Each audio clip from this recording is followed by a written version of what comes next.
You can start without me or wait. Shouldn't be too long. Couple minutes.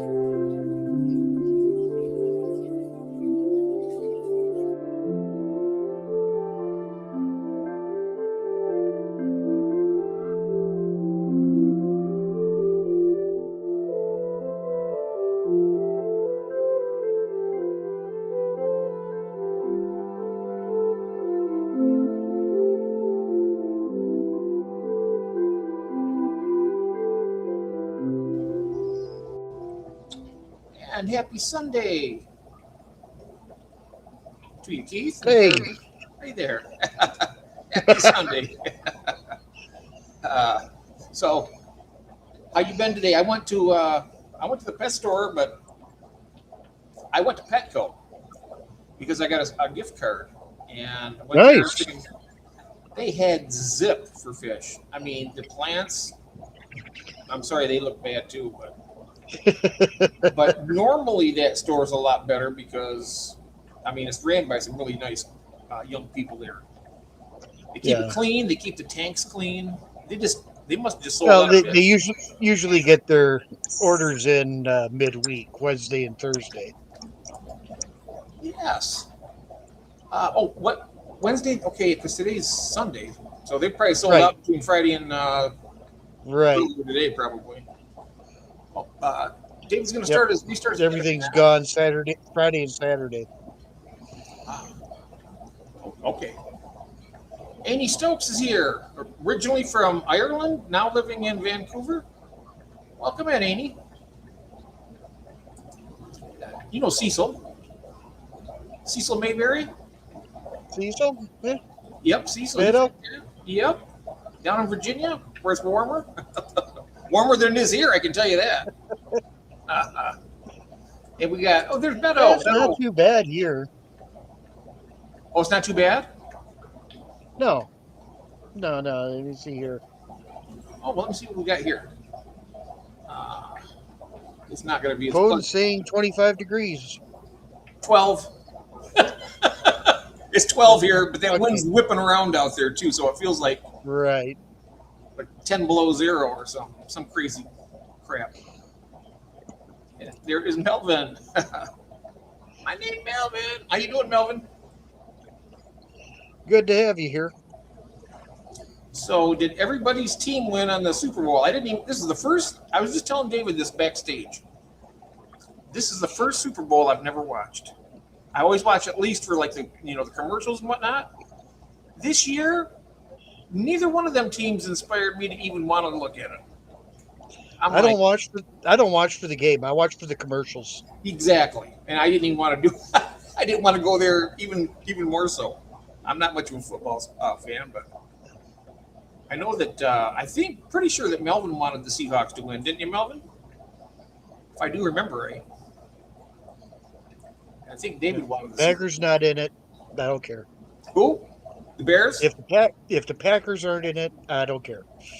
I like that rivalry when they were playing every uh, Thanksgiving. Most Thanksgivings was the Bears and the Lions. Y- Right. Most now it's Packers and Lions Thanksgiving. Mm. Packers -2 degrees here. -2. We're 12 here. And, 25 here. Good. Your and warm 25. weather's on its way here. Yep, you'll Oh, get it. good. Keith's warm weather's on its way here. Yep. Supposed to be 37 degrees on Tuesday. Whoa, that is something else. I didn't hear that. Um, Christine said it's supposed to get up to 60 in the next week or two. Hey, Jonathan Colvin. Wow.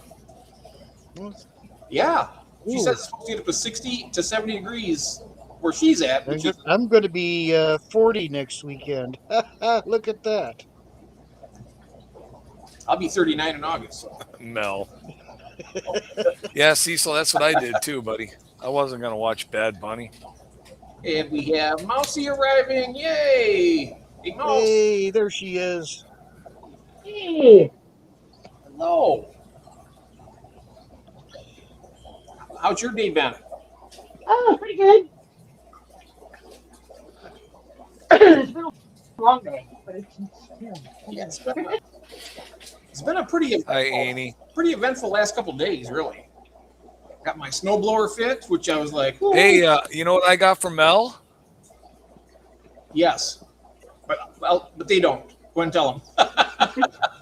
I know what you got.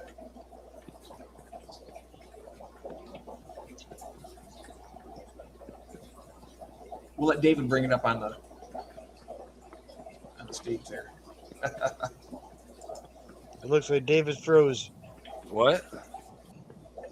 Oh, Oh, your video's picture froze, froze. but your sound is great. And we also have Tracy Ballard here. Hi, Tracy. Welcome in. And Greg, 62 in northern Louisiana. Ooh. I haven't watched NFL in years. I barely. Like I said, it's usually the Super Bowl. That's it. And yeah, you're doing good, Melvin. That's great. And same here. Honestly, the commercials are interesting and it's a good reason to put some good food together, right? Yeah, Snack. the game itself, I could care less. Halftime, yeah. It's kind of a hit and miss in the halftime. I was there for the commercials. How were they? Not too bad. And then sit with the remote and switch over to Puppy Bowl. Oh, we lost David. He'll come back. I only watch for the streaker. Oh, Mel only watches them for the streakers. Do they even still do that? They have Mel Fishcapades. Okay. Yeah. Oh, Amy says, mate, I stopped watching sports after Lionel Messi won the World Cup. Oh. Yeah, I'm not big into it. I know a lot of people out here love football. I know Cecil loves it. And I'm not sure Mary Oliver, she likes sports or not. I like hockey. I like, you know what? I'll drink to that. I love me some hockey. I don't love watch hockey. If this was an Olympic sport, I'd probably be at least gold or at least silver medal anyway. Can you imagine that, having an Olympic sport, drinking coffee? Yes. You'd win that one. You'd have to fight for the gold. Be funny. Tomorrow's going to be 85 for Robert. Wow. Well, that's right. He's in Southern California. Southern California? Steelers and the Bears wasn't in it, but was routing for the Seattle Seahawks. And they are the Super Bowl 60th champion. Yep. Okay. So what's new on the fish front with you, Keith? Not much, really. They're all still swimming. I think I did lose a couple of the Colombian tetras. Oh well. I'm so There sorry. will be more. Hi, Cinnamon. Oh, you lost a couple of the Colombians? Yeah, Are those the red and blue ones? Or those are the red and blue ones. well, that happens. It does. He got your duckweed. Ah. Tanker bees. Yeah. I bought some new Congo tetras, large size ones, for $11 each. Wow, that's a pretty good deal for the larger ones. Yeah, it is. Very nice. And how about you, Mousy? How's everything been going with your fishing tanks? Oh, pretty good. I'm still trying to, get everything cleaned up and get all the duckweed out. It's a constant battle. So much duckweed. So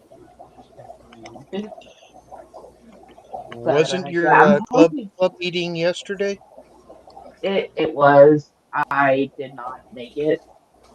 You did not make it. I did not make it. Shame on you. I know. I have to get to the next one because that's a swap,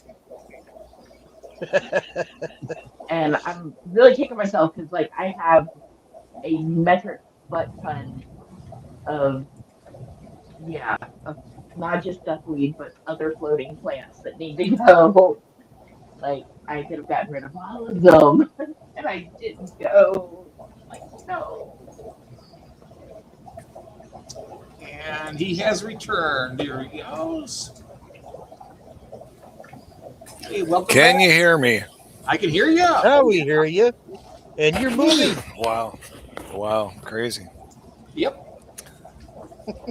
Kids no school in the morning. Too cold. Guess with these cold days, want to save on the furnace use. Yeah. Either that or you just don't want to get out of the house when it's nice and warm. That cold. Oh, it's like it's getting warm all over the country, David, except for our two states. Yeah, it is cold here. Cold here too. I got yelled at for not starting the car before we came home, and I'd left the keys in the car when I parked it out in the guy's driveway. Nobody decided to take it and warm it up for you. Somebody comes along and jumps in your car and drives it for 45 minutes and parks it there just before you leave. Oh, it's nice and toasty in here.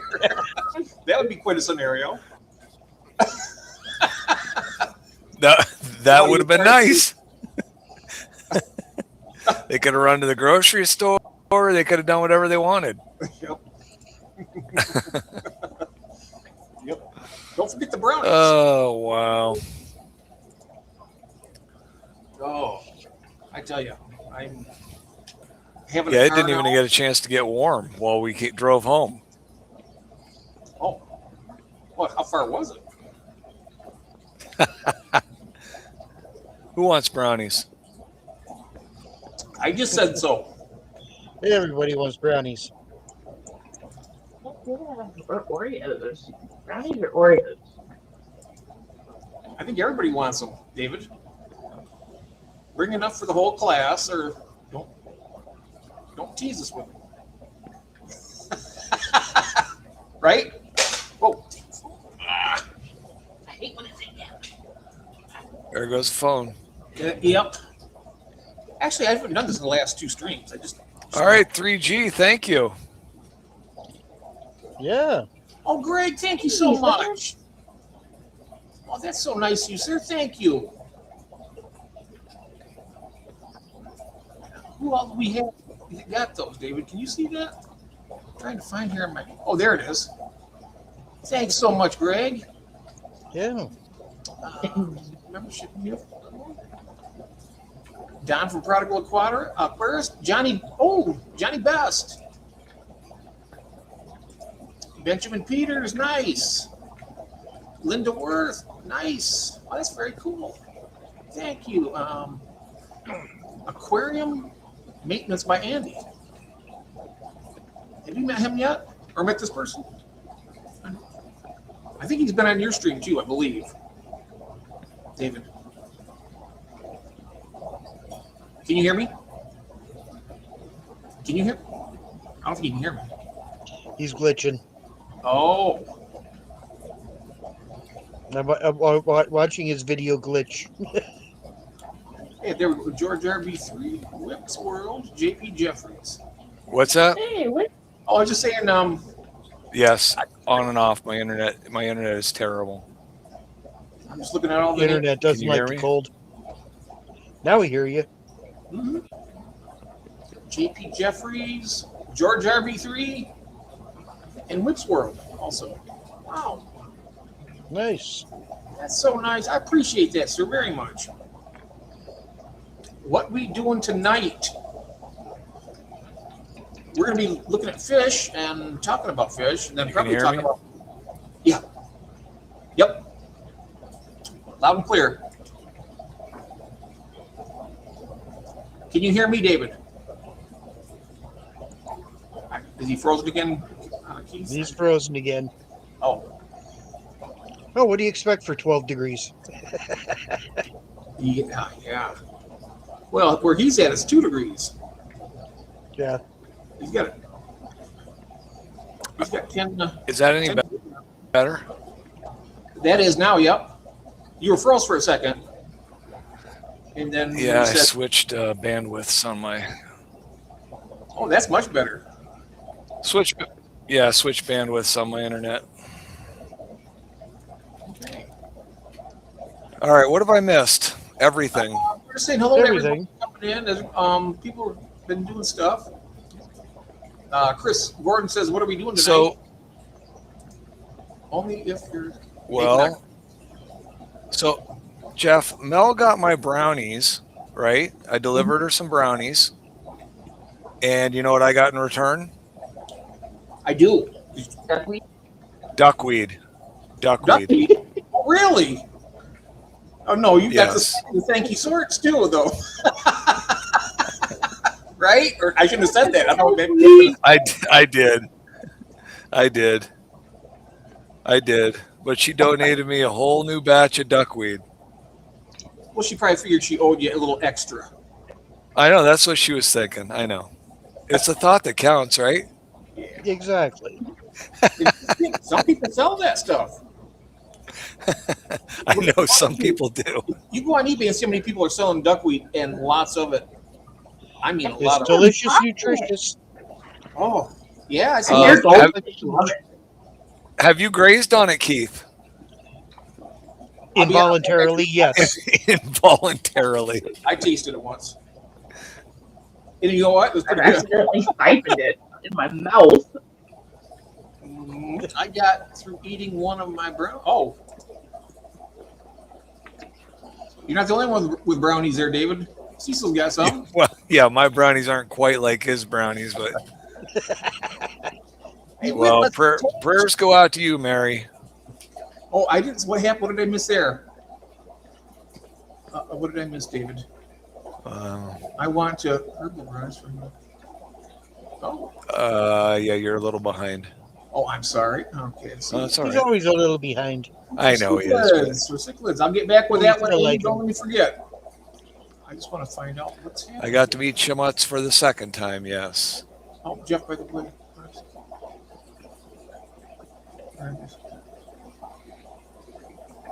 Oh, I'm so sorry. Hey, crew. I know, Mel. I know. That's right. Lots of prayers going to you. You just hang in there. They can do amazing things now. They really can. Yes. Very sorry about that. We've had no snow here. Oh my goodness. Since 1984? What? In Vancouver? Huh. Really? I thought you'd get pummeled there. That far north? Or am I just unaware of the Yeah, the sea currents and winds probably work just right. This extreme cold and all the houses that lose heat through their eaves and their roofs. There's been so many ice dams on roofs and water leaking into people's houses. Ugh, crazy. I would be grateful for a bag of duckweed. Hey, you got it. Oh, Beto. I can, want even some take duckweed. I can take care of that with one scoop. Let's Oh wait. yeah, Let's wait and see if he's going to pay for it first. Oh, I'll send it free. Shh, Yeah, shh, it's- quiet. Shh, quiet. cover the shipping. I'll send a whole bunch to you. Wow. Yeah, Lady June is here. every day I was throwing away 3 pounds every other day. I've gotten rid of a lot of duckweed in my fish room, but there is still quite a bit there. And now I have more, so. And in a few days, you'll have 3 times as much. I'm just very thankful that the tank that those fish went into already had duckweed in it, so. That's Saved, Mel, saved. send some. Oh, last storm has it melted. Got 5 more inches last night. Yikes. Yeah, I got to see Mel's new 56-gallon aquarium that she got. Ooh, is it the boat front? No, it is not a bow front, but it Oh, is a stand and tank she got for, and it's been resealed, and she got it for $100. I thought that was a pretty good deal. wow. Yeah, Do you know how many gallons it right. is? 56-gallon. It's 56 gallons. Wow, that is a third. good price. It's a 30-inch tank, but it's 20. What is it, Mel? 20? Is it 24 inches deep? I think Oh, it's 24. It's a 75-gallon width and depth, and it's only a 30-inch tank. So it's got oh, that wow. height to it. Okay. Yeah, it's a really nice looking tank. It'd be great for her. Her angels will love it. Did I see Donna Prodigal Aquaterist come in here? Is Don here? I have not seen him, but I haven't been I don't totally know. following the I saw chat. him a minute ago, but it snuck in here. I mean, there might be a few people that got past me there. You see, yeah, Whip's here, Cinnamon's here. Yep. And Chris Gordon slipped by me until I finally caught up with the chat, and I was like, "Oh, there." Yeah, Chris is at 14 below. That's awesome. Oh, 15 below. 14 below. Close enough. I still say anything enough. under 20 degrees is all the same to me. I think it actually damaged. Cold my doesn't phone. start till 0. Until then, it's just chilly. Oh, jeez. Well, you know what? I've said this before. As long as the wind's not blowing, when it gets Yeah. down to like 5 degrees, it's like so cold that it hits you. It makes it feel like a warming sensation rather than cold. It's really odd, but it does that.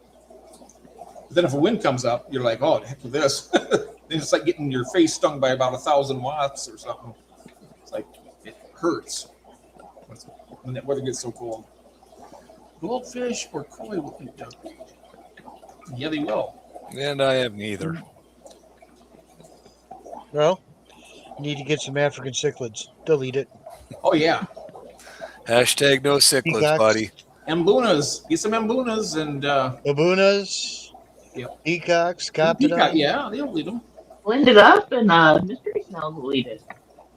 Get yourself some silver dollars. They'll eat it. Yum. They'll eat any kind of plant. Hi, Jesse. Oh, the depth of 75. Oh, so it's 21 inches deep. Okay. And Jesse's here. Hey, yo. It does sound like a cool tank, doesn't it? Yeah, it does. You know, especially the way she does her aquascaping and planting and all that kind of stuff. It's gonna. Yeah. It's gonna. Yeah. I can't wait to take a look at it. Her tanks are loaded right up. They look nice.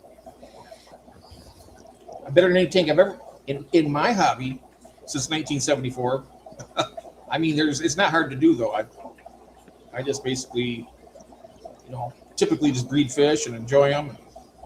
But I got to get, I have something to look at. Something's going to look nice. So that's going to be a project this summer. Like the snail to come out. Yep, that's what I have one of those too. Whip. It's a nice tank. Mine was given to me for free by a friend. I got her into the hobby. She set it up, and about 3 months later, she's like, "You know what? This is just too much for me." And I was like, "Really? Can you come get it, please?" Yeah, nothing wrong with that. Yeah, I said, "Okay." I said, "If you ever want it back, You can't have it. Did you tell her that's that? mine now." Sorry, yeah, it's mine now. If you want it back, yeah. If you want it back, I'll sell it to you. Yeah, right. If you $2 can't a handle gallon. it now, $2 per gallon, right? yeah, we'll have a $2 per gallon sale. Yes. I think that's what Marketplace does anyway, right? I can't believe where they're getting them prices from. I seen a 10-gallon setup. They wanted $150 for it. Ooh, whip.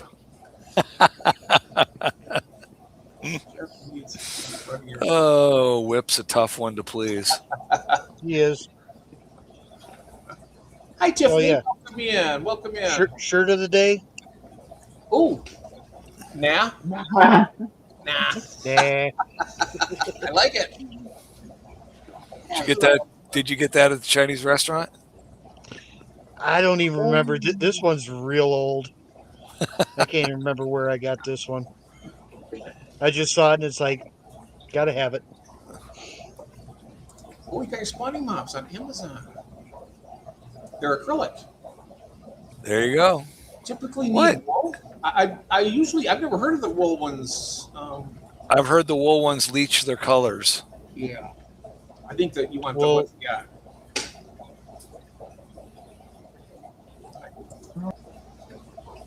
I got mine on eBay. I can hear you, Mousy. Yeah, Okay. Okay. there you are. Yep, I can hear. Okay. There I am. Let's see. Haven't decided live or premiere or just upload full length. Depends when you want to do it, Mel. Yeah. Do it on a nice evening and be a good live stream. Oh yeah, it would. Definitely would be. I'd watch it. Mel, oh, that went fast. Super Shrimp video was awesome. Oh, that is. Yeah. Wow, this thing is just. I go to click on something, it's like it goes so fast. I click on another thing that skips right over it. I went to the Chinese. Well, you already done this one, right? Okay, so I am behind again. Less editing. That's why I do it. Honestly, Annie, I've only ever heard of using acrylic for that sole purpose that the other fabrics leach the color out. My 30-inch tall tanks are a little bit. Yeah, I don't. Well, hello, Andy. My 2-foot one, I don't like really that much. So, does the acrylic work? Oh, yeah, it does work. The acrylic is. Hopefully, you answer that one too. Yeah, that's all I got for my mops. My killifish bred all over them. They had eggs in and around them. My rice fish really like the yarn mop. Yeah. Yeah, using wool. I've had wool mops dissolve. Oh, really? Yeah.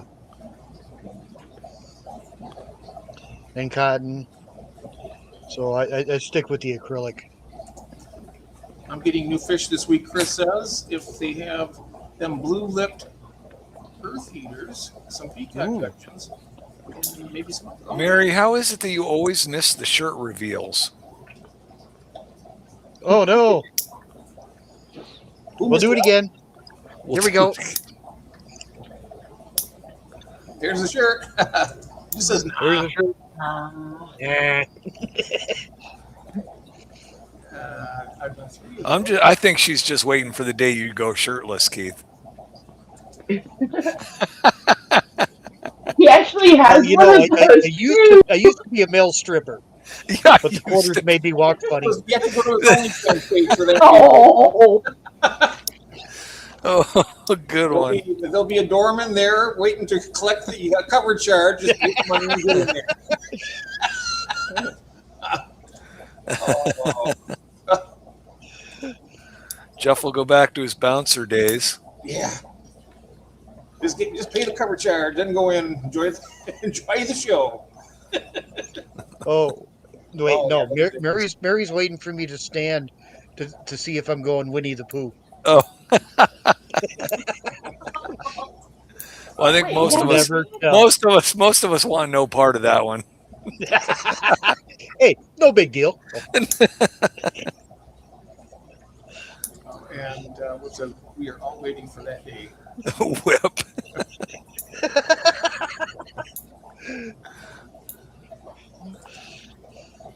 Yeah, I don't know if he's referring to the shirtless day or the pantless day. He'll just reply yes. Yeah, right. Yeah. Oh my goodness. Whip could not wear a shirt and we wouldn't know. He'd just drape his hair over the front of his shoulders and he's good to go. Better have an asteroid on his chest. No. I don't know. I'll have to give the wife a magic marker then. Sharpie tattoos are the best. Yep. Oh yeah. They definitely come off a lot easier, right? Oh, no doubt about that. I've never got a tattoo in my life, though. I wouldn't know. Never. Either whips. He didn't say yes. He said either. Yeah. You're a sick man, Whip. You're a sick man. That's why we like them. That's right. Fits right in. Yep. Oh, so I went to. I mentioned this to you earlier. Or no, I didn't. I went to Petco earlier. I had a gift card, and I went in there. And usually that place is stocked pretty good and nice. That there wasn't more than, I'm telling you, about 10 actual number of 10 fish in the freshwater department, and those tanks were murky. The last time I went there, it was perfect. They were all just well stocked, beautifully taken care of. So they must have gotten rid of the employee that was working too hard. Yeah. But anyway, long story short, I never got anything, and then I'll just wait until they get stocked up again. So, I could grow my hair like that still, Mary, but my hair would probably weigh about 55 pounds if I grew it out that long. oh, like whips? Yeah, if I grew it out like Whips, my hair is like you'd be wanting to mow it for hay bales. He could tie razor blades at the ends of them and just slice and Yeah. dice. Yeah. He's all those things spinning around. You're like a hedge trimmer. He started that hair during his dancing days. Get his head whipping around, get that mane flowing. What's the sound? Whip it. You got it from that. Oh my. Yes. Cheers. Whip's hair is about 5 inches less than my hair. Wow. Long hair. Christine's here. Hey, Christine. Hi. Hey. Hi, Christine. Oh, you know what? I'm not sure if she's able to. She has a story to. I don't know if she wants to do it on here, but she should. She called. We talked to her on the phone. I'm not gonna give it away or anything in case she wants to do something special with it. But she called us up. Me and my wife were both like, it was something else. Is that a Tuesday night story? That was a last night story. No, I'm saying, is she going to tell us that story on Tuesday night? Oh, I don't know. We'll find out. Oh, and Tiffany got a free Fluval Flex tank today, filter and all. Wow, that's nice. That is nice. I'm way behind in the chat again here. There's Greg says, Mousy, thanks for sharing your fish. Not much to look at around here. Dinner every day. Oh, That is nice. What I should do is this, actually, also. Give her a chance to be able to see that a little better.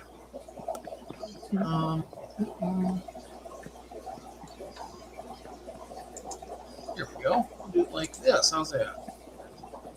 That's a little better. The Skiffy explosion. they really did explode too. Oh my goodness. There's new babies in here too. I just saw them hopping around a minute ago. Like, y'all have more babies?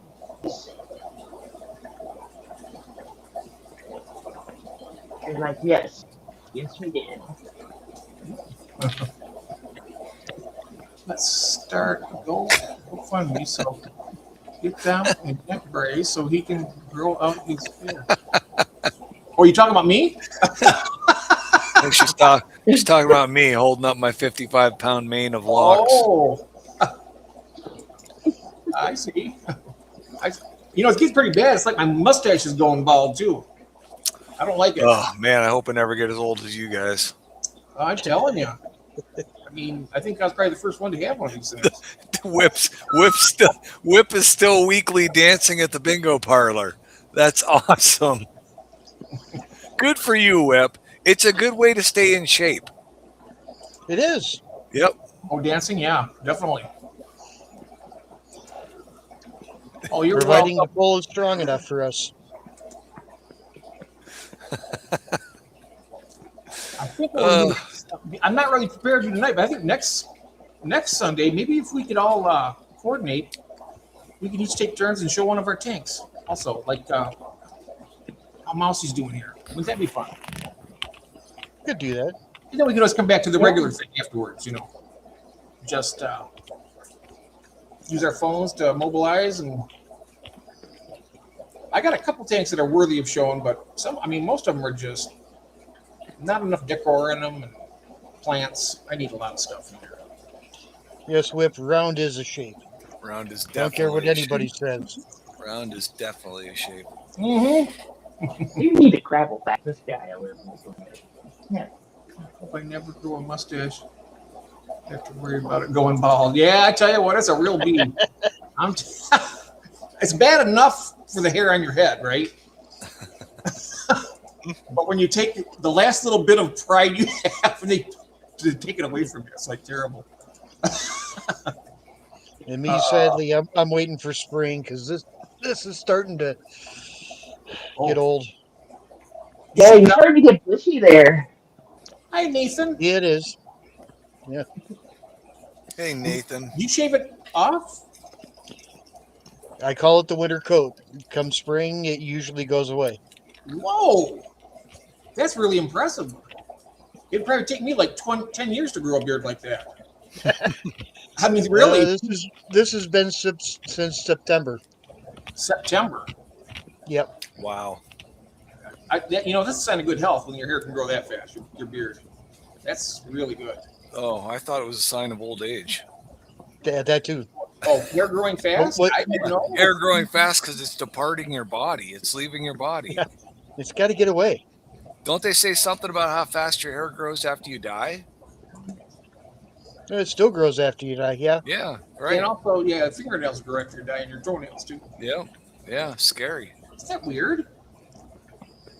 Now you watch, they're going to find some Like type of anything else? DNA. Stop.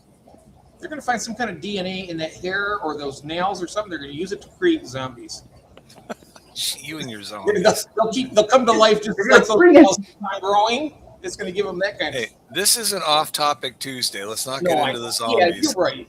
Fish. Yes. Whip's going to Chattanooga. Ooh. Killer Kitty and Nancy B. Oh, wow. Chattanooga Ed. Very cool. Guy streaming from down there, Whip. Aquarium, so don't do anything too fun. Oh, Chattanooga Aquarium, so you don't do anything too fun. The sub, yeah, we'll change the subject. Sorry about that. Great. Yeah, right. So still cold down there, Nathan? Is it still what under 65 degrees or something? Too cold for you? Oh, Because you weren't here when we went over temperatures. Vermont's sitting at minus 14. I'm down to 11 now. It was 12. I'm at minus 2. I don't even know what we're sitting at. It's not cold. The heat's not on. Tiffany has a song for us. I'm at 25. We're just going to live in the moment. Heat wave. Oh, I'm down to minus 4 now. That's awesome. Oh, supposed to drop to minus 6 tonight. That's up from 2. Is it up? Yeah. Up from 2? 2 to 4 is up. Except if you're below 0, then it's down. Yeah. 0, you're frozen to You might as well give up. No, I'm just kidding. I have pretty much given up. Well, you know what? I'm over it. So we're supposed to hit 37 on Tuesday. I guess it'll stay in the 20s. I might actually try and ship some fish next week. Ooh. So I have 4 eBay orders out there right now that need to be shipped, and I have not been able to ship them. And every Monday I send out a message and say, it's too cold, and they all come back and say, I understand, right? That's good. Right. And all of a sudden, Thursday, I got a message from eBay saying that one of my customers is starting a claim against me because they haven't received their product.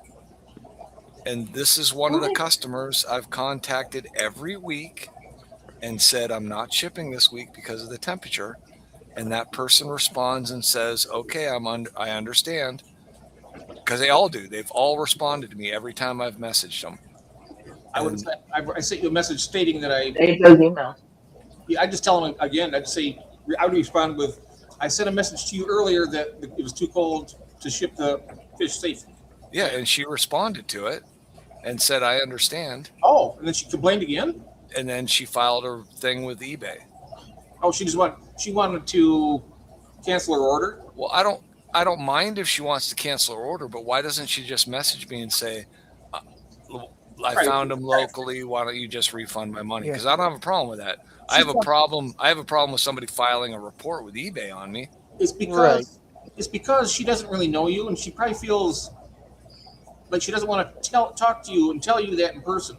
She'd rather go through eBay because she can just put in a request for her refund without having to actually contact you. Some people are very shy. Yeah, I guess. I don't know. I mean, I thought I keep all my messages open. And every time I sell a fish, I message them. I tell them what the tracking number is. I tell them when the fish goes out.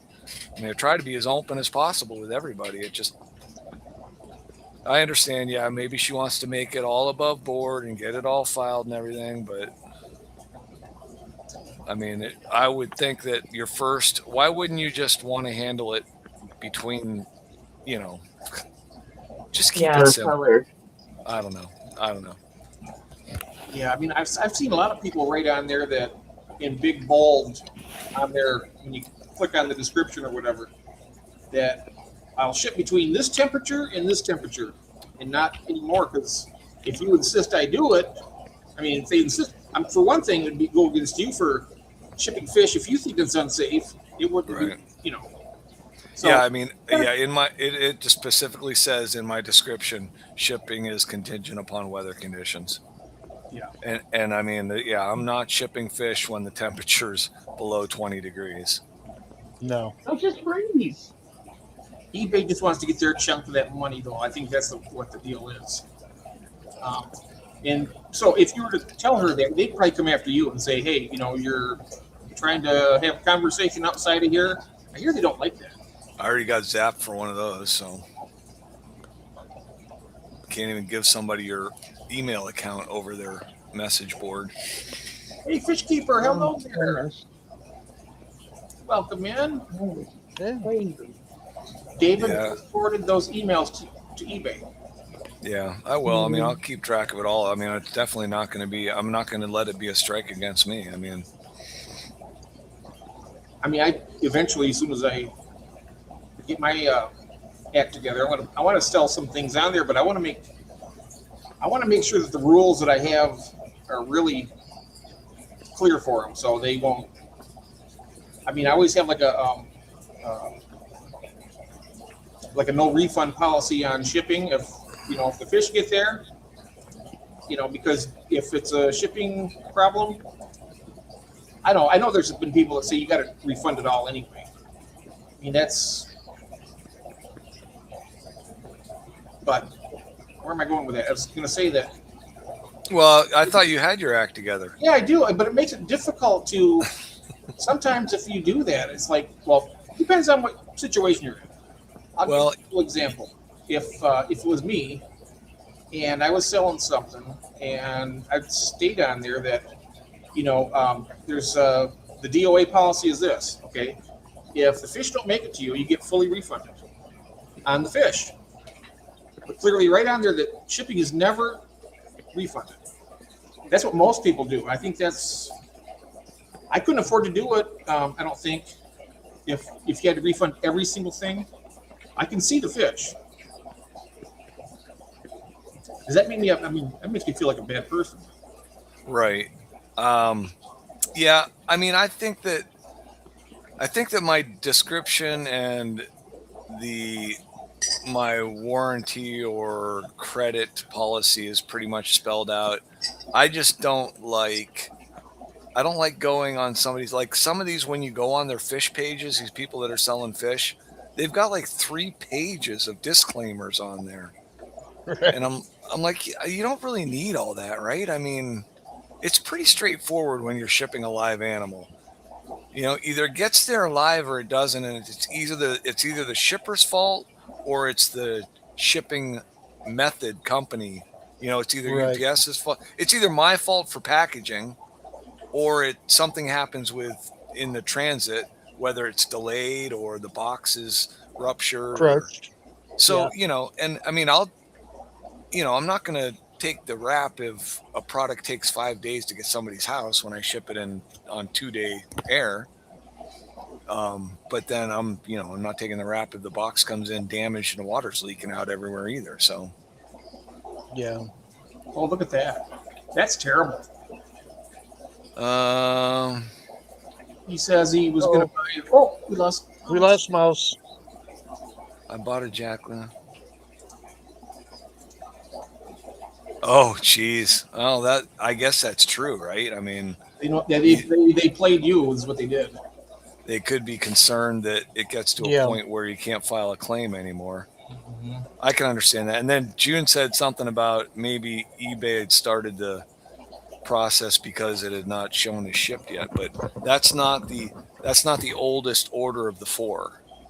So I would have thought that the oldest order of the 4 would be the first one that would automatically get dinged. And Nathan's right about that right there. But you know what? It goes even farther than that. They want to get the stuff they want. They want you to pay them back for everything they got, and then complain about it afterwards, even though they got everything back. That's what some people do. I mean, some people are just never happy with their purchase. Hey, there's Cheryl. Hi, Cheryl. I'm so far behind. You guys already say hi to Hi, Cheryl. Cheryl. No. Oh, okay. Good. I don't feel so bad. I'm not so late. Hello.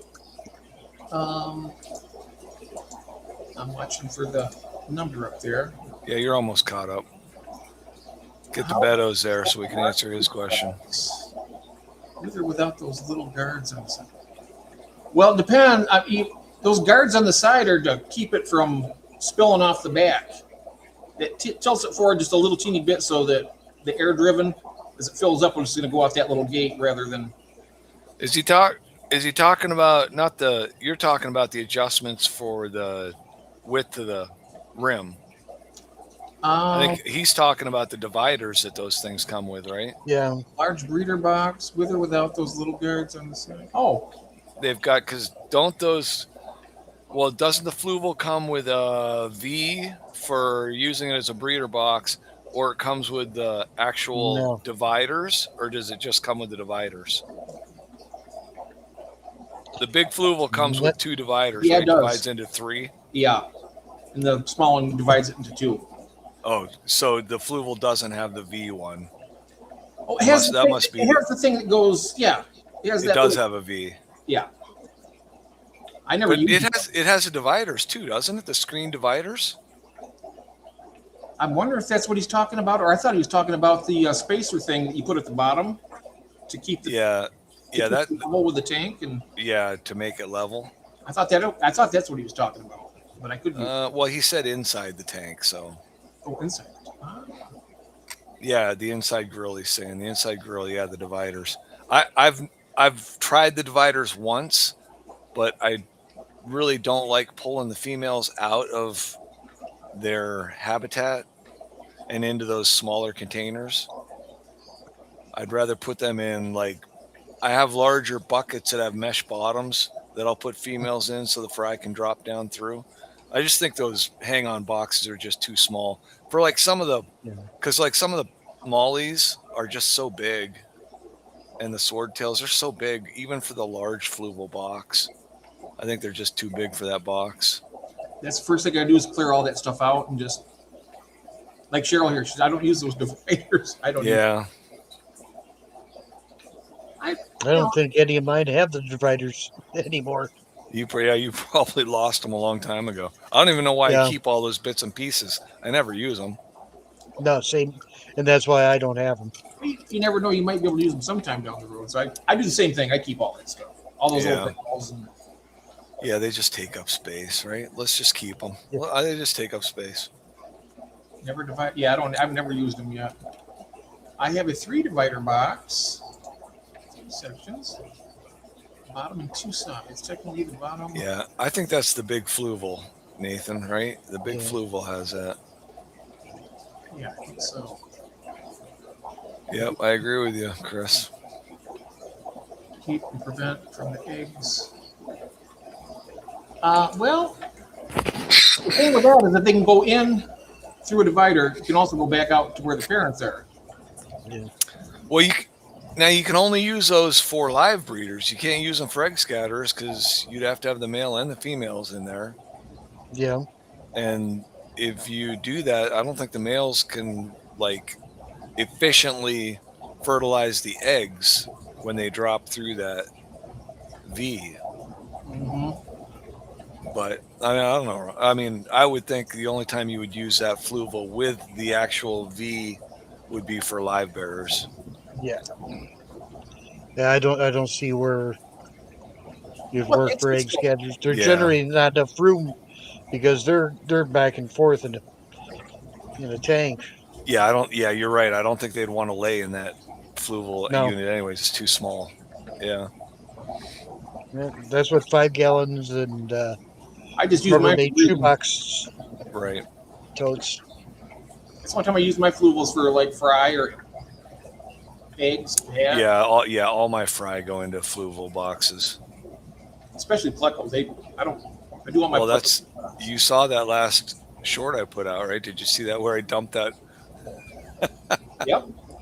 Well, that was actually a deli container, and there were so many fish. Usually those fry would go straight into a breeder box, but there were so many of them they got dumped into a 2.5 gallon tank. That's the size I wouldn't mind getting, is a 2.5 gallon. Yeah, I don't know. Pluses and minuses.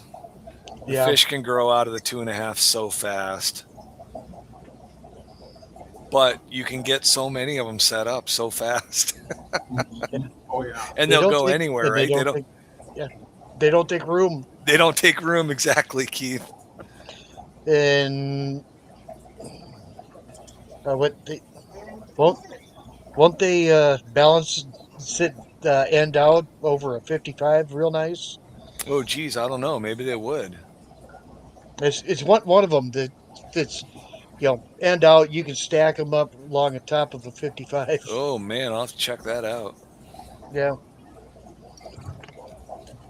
I actually don't think I have enough height above my 55 to do that, though. My 155 that's in the basement. I don't think I left Or enough room even above a it. 20 or Is that your new one? yes. It's either the 2.5 or the 5s that needed a tank and a place to put it end out, and 55s and the 20s and Now I want to look that up and find out. Is that your new one you have downstairs, David? The 55 you got for $50? I still haven't set that one up yet. Wow. That's the one I want to make the double rack behind me for. Oh yeah. That'll be fun. I want to do 255s in the office here. Oh yeah, I got that little fry box. I love it. And the automatic egg collector. How you doing, Dennis? Why you put a two? I've got an Oscar growing out in my 2.5 whip.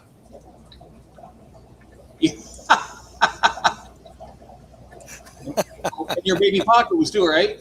Yeah, right. Yeah. I went back, got myself another Pacu. I missed my other one so bad. And I said, that fish is going, because they only grow to the size of the tank. Yeah. Yeah, which is. Can you imagine that being just so big? And Oh my goodness. Oh, that would be. That Pacu would ruin that 2.5 gallon in 15 minutes. Yep. Didn't matter how big he was. Yep. Right. Oh, aquarium Dennis, sizes. you go last night? Oh, did you go? What was the new modified fry boxes? Oh, the new ones. I wonder if that's what I got. I'm not sure. It's the one that. Oh no. Float small tanks. I don't think I've ever seen them float a glass tank. oh yeah. What, Dean does?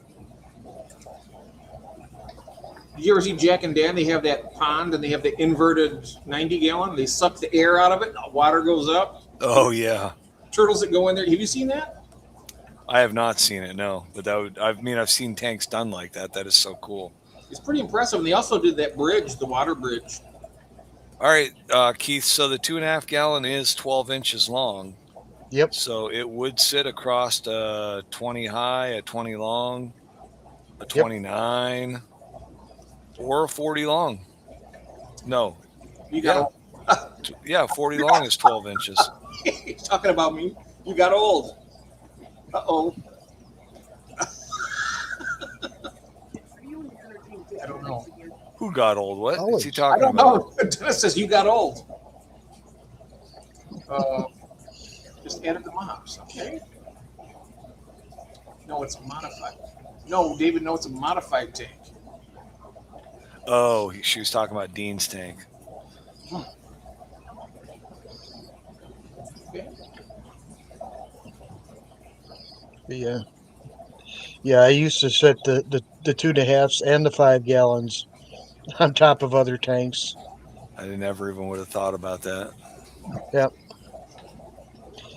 Makes for great fry places. I guess I just don't have enough room. The way I built my racks, I built them, with like 8 to 10 inches above to the next rack. Right. So I don't have enough room to slide them in. It's right over here with it's let's see if I get it. Right there is the automatic egg collector, and then there's the Lowell's fry tray. I'm not sure. It's one that Richard made. Camera back up here, right? There we go. Like that one. I'm not sure if that's one you got or not. You got old fry by. Oh, okay. I got old one. All right.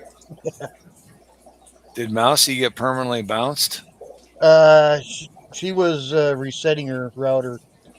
Oh, It must be reset your router night. Yeah. Your turn next, Keith. No. me either. I spent a little too much for my router to have that problem. I don't know whether I still haven't called I know that my neighbors are having issues too, so I don't think it's me, but I haven't even called the company yet to see what's going on around here. Yeah. I tell you, I like that though. It really has a good draw too with picking those eggs up in there. I got it turned way down right now. If I turn that up, it'd be so loud I couldn't even hear myself think. Mary, they just won't fit, period. There is just not enough height. Sometimes I wish that I had more height than my basement so I had more net room between my tank. But then there's always the tank behind you too. Oh, I've been lucky. I haven't. You don't want to clutter up the office that much. Oh yeah, no, I wouldn't. Yeah, I wouldn't want to do that here up here. Yeah. If you had to, you could, but yeah, up here is going to be more aesthetic than what I would do in the basement. Yeah. Yeah. But yeah, I would like to get that other 55 set up here because I would like to bring all my angels up here so that I could keep the actual breeding pair down there in a 20. And then I could get rid of that 55 in the basement, move that somewhere else, and line up about four more 10-gallon tanks. Is it already set up and running? No. Oh. No. You can do a lot with that, though. You can still have a lot of, a lot of fun. Be a great grow-up tank, right? Oh, yeah. Yeah. I mean, what, a 55? Yeah. Yeah, grow out for what? Your anything. Bosmani, maybe? I don't know. My what? My Pacu. The Bosmanis. Bosmanis. It would be a good grow out tank. I could spawn 200 Bosmanis in a 55. Mm-hmm. Yep. Instead of spawning 100 in a 20. Oh, yeah. He's still breeding them too. I am. Yep. I've got 3 grow out tanks going to Bosmanis. Yep. Actually, I'll be starting. I think I should empty the oldest grow out tank. I've got 2 orders going out the next time I can ship. So that might just empty that tank out. Then I can start a new batch. Because it's, I don't know, I think it's 6 months before you can actually sell all those that you spawn. 5 or 6 months before they're actual at shipping age. That's a great idea right there. Grow out your angels when they hatch. Yep. Well, If the I- angels, listen, Jeff, the angels are a cichlid. I'm never going to be able to grow out any cichlids. Yeah, you will. You just got to get the right ones Uh, and learn how. learn how. I just did. So, my understanding is angels like to lay their eggs on a very clean surface, right? Yes. So, I just pulled out those cones that I have in there because they were algaeing up a little bit. Not a lot, but I scrubbed that baby down and then put it back in there. And I'm hoping maybe that'll make a difference. They'll see a nice clean surface and they'll lay on it. Actually, they clean the surface for, you know, Hey, Dennis, they look for higher places higher in the tank. I used to get 1.5 inch wide strips of stainless steel that went from bottom to top of tank, and they would use those. Well, I have the terracotta watering Yeah, spikes, and I've got them. It's stacked 3 high, yeah, so there's 3 of them stacked on top of each other. So the top one is, I mean, it is near the surface. it's near the surface. Yeah, I mean, I guess it could be higher, but I could put a 4th one on. oh wow, Uh, there's no problem for me. My no- angels, another thing you could do, and I had Jeff do it, is a piece of 1 inch, 3/4 inch, 1.5 inch PVC. Yeah, I could easily do that. Stand them in the corners. Well, I'm surprised that they haven't. I built because I didn't want to drill that tank. I built one of the permanent overflows. Mm-hmm. Have you seen those? You lay the PVC over, and you have a Yep. vinyl tube that goes into it to siphon out at a set height.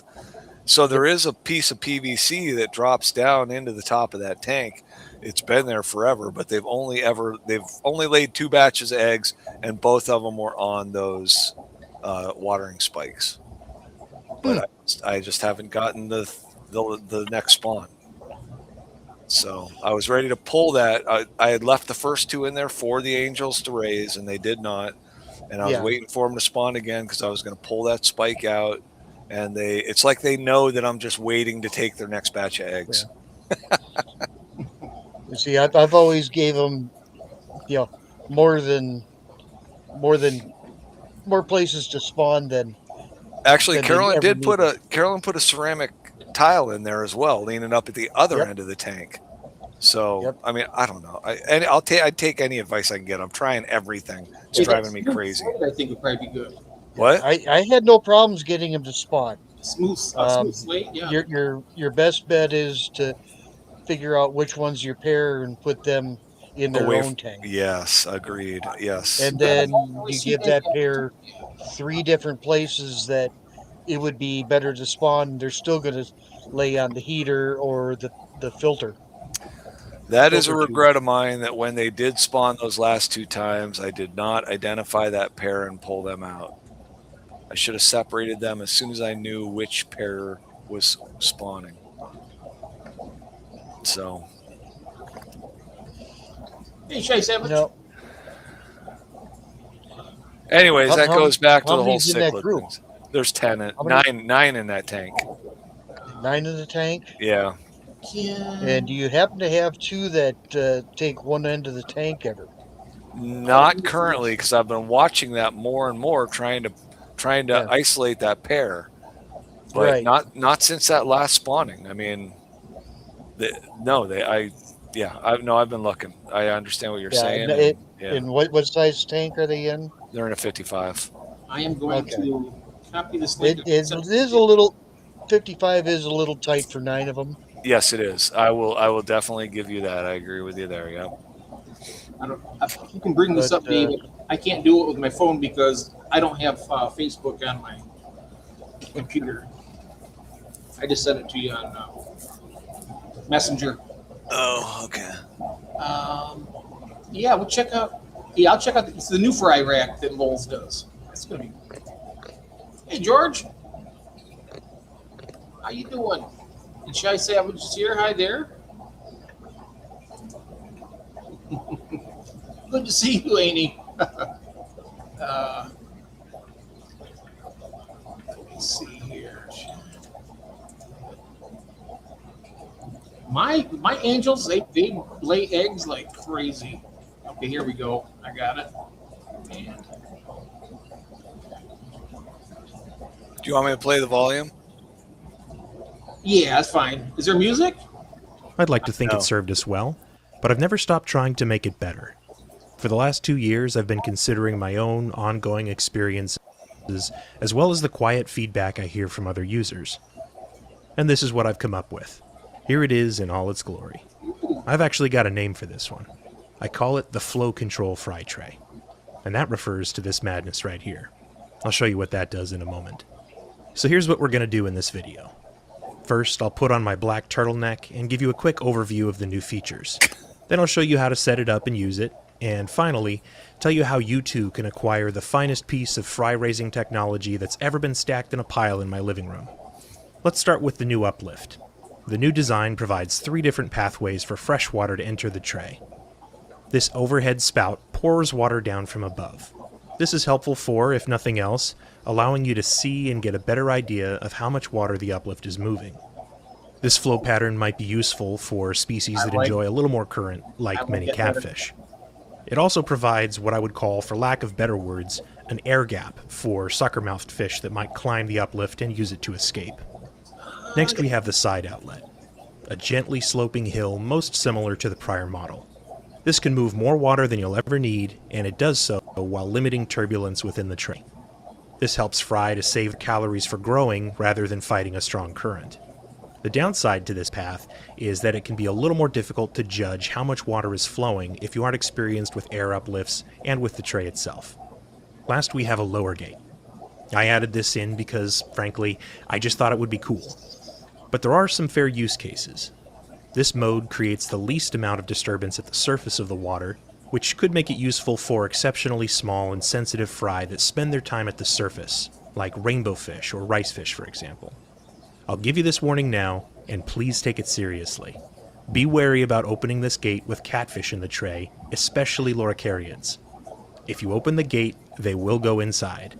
And if it's a pleco, good luck getting it back out. Ask me how I know. You can switch between the flow modes by rotating the dial at the top of the uplift. Openings for each mode are marked with symbols. An upward-facing triangle for the upper outlet, a sloping hill for the side outlet, and a downward-facing triangle for the lower gate. The openings in the flow control column are tapered at each edge, allowing for a smoother gradient of flow control as you turn the dial. This works in either direction. The horizontal bars below each flow symbol correspond to the start of each tapered opening, to help you position the dial without getting your eyes down to the table like you're lining up a pool shot. To go along with these new outlet options, I also reworked the uplift tube. This is now 2 pieces that thread together. Inside is somewhat of an air collar. If the flow rate diminishes or you notice air bubbles escaping from around the airline tube, you can unthread the lower portion and check these perforations for clogs. I also made some changes to the outlet. Its position relative to the water level has moved, and I added a second chamber to the outside behind the foam block. These changes help to reduce the pull exerted on fry toward the outflow if they swim near it. So let's set one up. If you buy a kit from me, this is how you'll get it. You can take most of this stuff out and set it aside. Start by inserting the flow control column. It should slide in and rotate freely. Next, thread the uplift tube into the bottom of the tray, being careful not to over-tighten. These parts are plastic after all. Insert your air supply into the uplift tube. There's no fittings to make this connection, it's just a tapered friction fit, and should work well with whatever airline tubing you have, unless it's unusually thick. Silicone does work better than vinyl here. Next, you can fill the tray partway with water and situate it on the rim of your tank. These expanding rails are meant to fit tanks in the 10 or 20 gallon range. If you feel like you need them, the included rail clips can be used to pin the rails in place, preventing an accidental collapse. With the tray in place, you can turn on the air supply and get water moving. Remember, you have to use a valve of some sort to control air pressure to the tray. If the uplift produces a noisy, inconsistent sputtering, turn the air down. It should be smooth and nearly silent when running.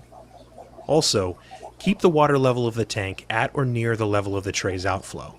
The uplift system can tolerate a bit of water level change due to evaporation, but it won't work as well, and you'll likely need to turn up the airflow to compensate for the greater lift distance. Just keep the tank full and nobody gets hurt. Like I mentioned in the beginning, you can use the markings on the control column to choose a flow mode, and also to control the flow rate with a smooth gradient. If you want to provide some extra aeration or targeted surface agitation, you can use the included rigid tube and mount clip, in addition to a separate airline, to produce a controlled bubbling under the water's surface. This can be especially helpful to prevent the accumulation of a protein film on the water's surface, and also to break surface tension when feeding powdered foods. I thought I might show you here. This is how I handle air supply to each tray. I have a main airline to the tray's uplift, with a valve to control the air pressure. Behind that valve I have a T-splitter leading to a second valve, and then the rigid tube for supplemental aeration. It's nice to have the valves close to what they control. When starting out with new fry, I recommend using the outflow sponges with finer porosity to keep them from escaping. Depending on the type and volume of food you provide them, you may notice the water level starting to increase as it becomes clogged.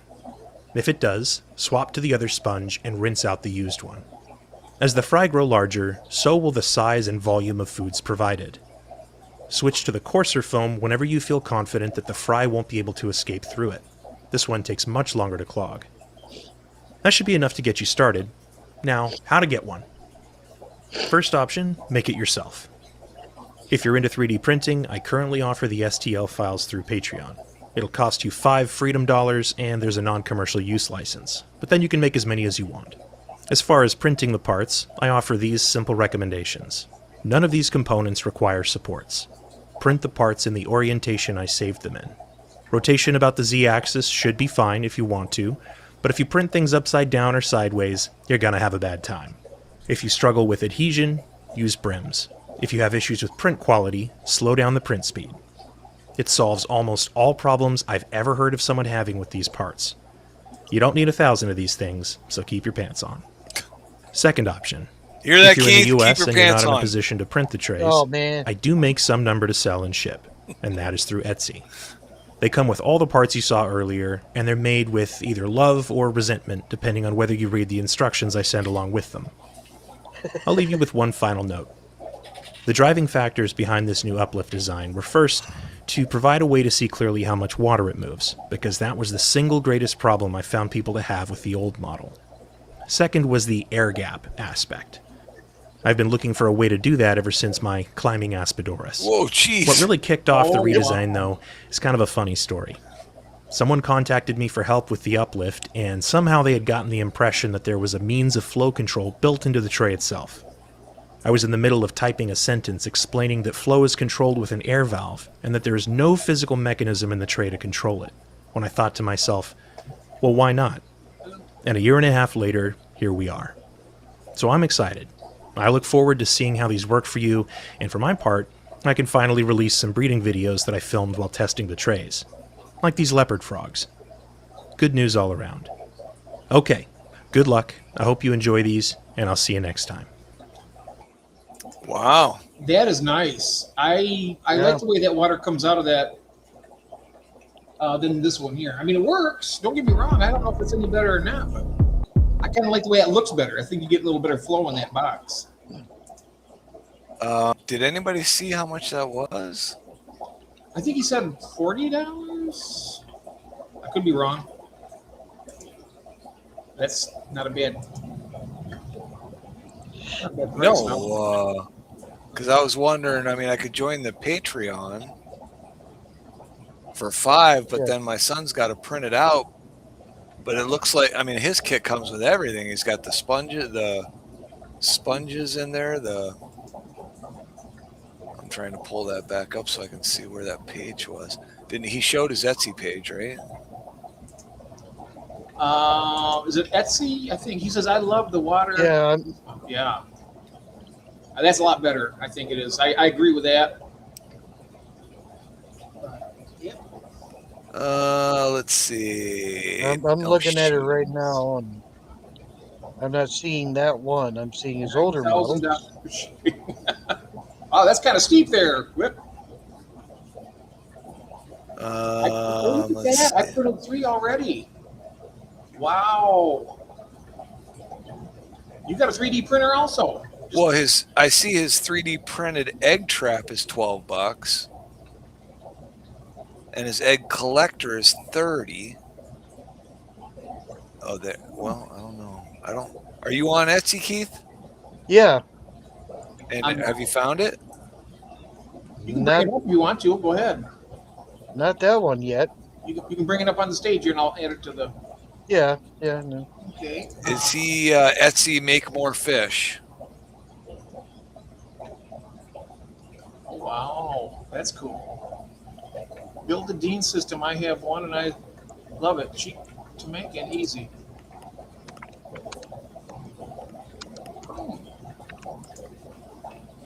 Good. All of you, Mitchell Brew. Oh yeah, look at this. He makes his own stuff. His stuff for nothing. He just wants everyone to succeed. That's really nice. Mitchell No, Does Mitchell have that one of those grow out fry containers on there? he's got one here for 58. Who, Lowell or Mitchell? No, Mitchell doesn't sell his. That was under Lowell's. Oh, Lowell. All right. Ah, okay. The uplift tube is different.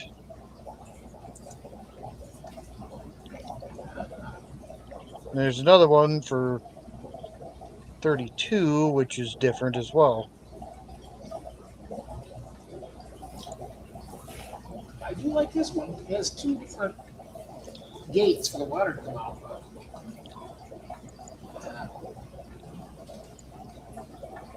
Are you going to add it to the stage, David? I'm just getting there right now. Oh, okay. Oh, all right. Hey, Skull's here. Hey, Skull.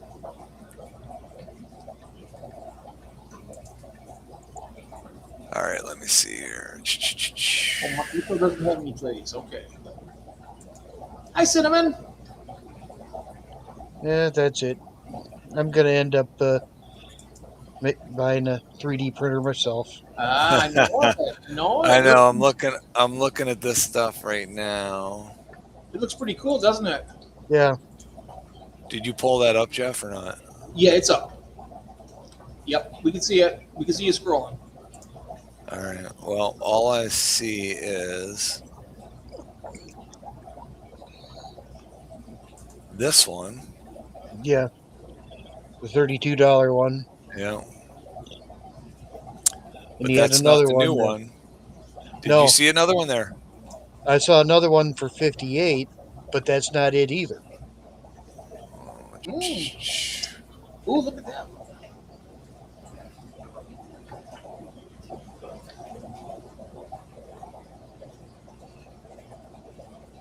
Oh, you see that the thing for the angelfish? Oh, look at there. It's a pistol hut.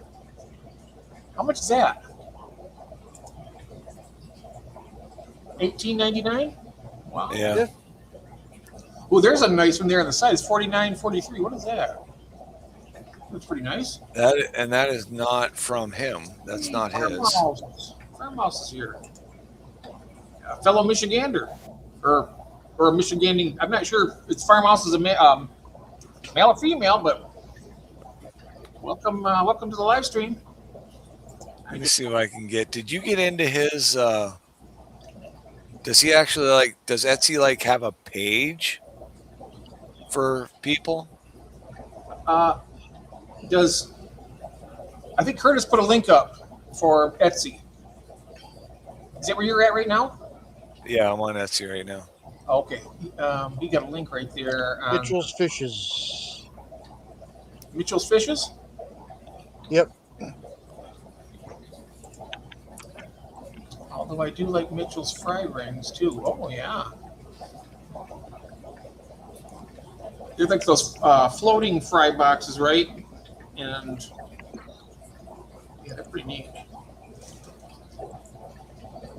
Yep. Thank you very much for I'm doing trying that. here.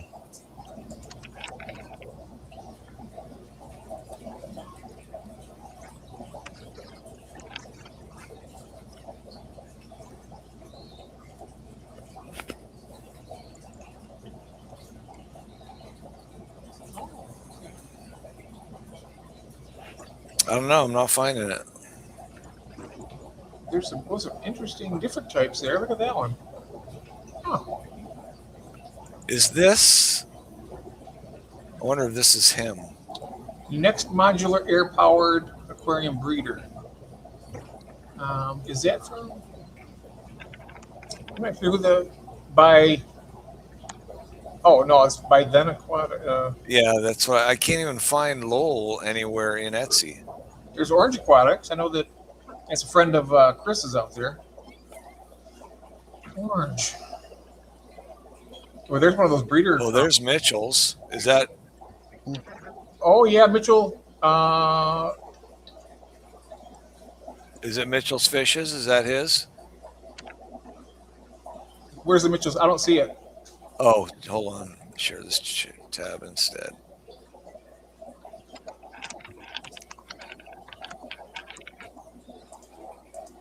It's Mitchell's Fishes. Is that Mitchell Broom? Mitchell Broom?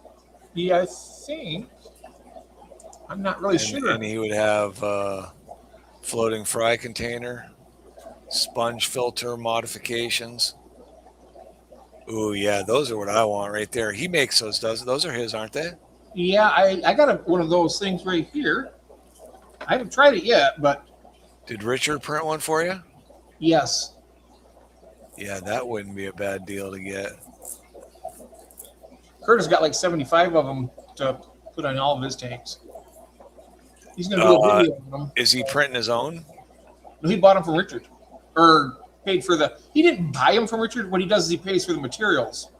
And as far as I know, I really don't know how they do theirs, actually.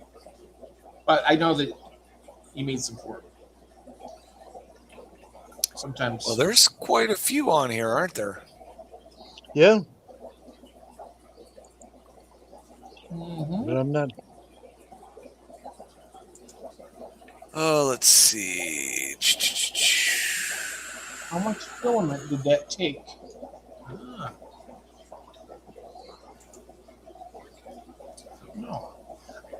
Is there like a life expectancy of those 3D printers? I mean, do they stay like good for years, or are they prone to break down after so much use?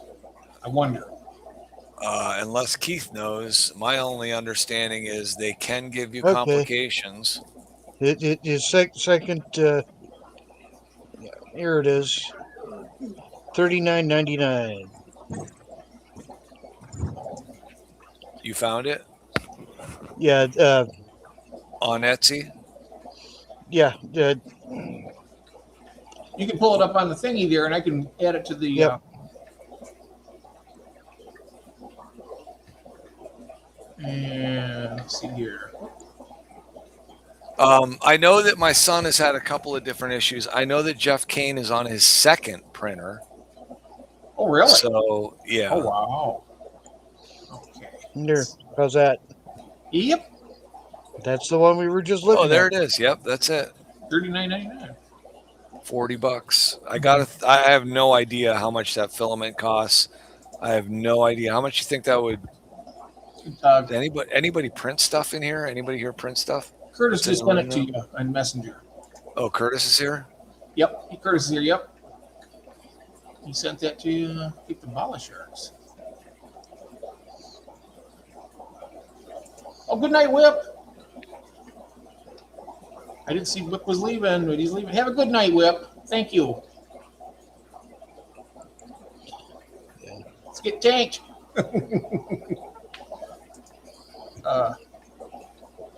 No, Mitchells are free. So Oh yeah, there it is. Does it say? Does your screen say this is sold out? Yep. Yep, right up here. This item is sold out. Is it? So Curtis, you've paid to have some of these things printed out. How much is filament? Oh, there he is. He just told you that filament is about $25 a roll. So how much would be? I mean, how many rolls would it take? 2 boxes per roll of filament. You can do the entire setup, Dennis. All those bits and pieces you can do 2 of those per roll of filament. Make sure it's 2 boxes. And then all you got to get is the the filter material for the outlet. Yeah. Which I got boxes of that downstairs. So Yeah. Good printers last a long time. Print heads go bad, but are replaceable. Okay. yeah, I knew there were components on them that I knew there were components that were replaceable on them, but Because I know, like on the heat sealing for the bags, I know that part down at the bottom kind of wears off faster than anything else. At least with mine, they gave me like 2 or 3 extra of those. all I've been using my heat sealer for is to round the corners of my bottom of the bags. I haven't been heat sealing any of my bags. I've just been rounding the corners. The last few that I've done, I used my heat sealer and it really held pretty good. But I don't do it I take that bag after the air's in it, I fold it over so it's got 4 layers. I do it for like 4 seconds, boom, and it's perfect every time. So I kind of got it down a little bit, which is good. 1,500 hours of print. What is that, like 3 projects? Oh, wow. Most people. Uh-oh, David. Oh no, He David dropped. Back? hit a bucket. Am I back? Hit a button. Now you're back. Dropped Welcome off back. for a second. Oh, I lost internet for a second. Oh, That 1,500 hours that Dennis has on his printer, I think that's 3 projects. oh no, that's a lot of more than that. 15. All right, 5. It's probably 5 projects. And it's still going strong. Wow. That's great. Now, I know I know people don't like to actually talk about what they pay for something, but I have no idea. Can we look up 3D printers or let me know how much the average cost is for something that is decent? I think you can. Okay, I'm gonna make a guess. I think you can get one for like $300 or $400, right? But then I think you can spend as much as you want on them.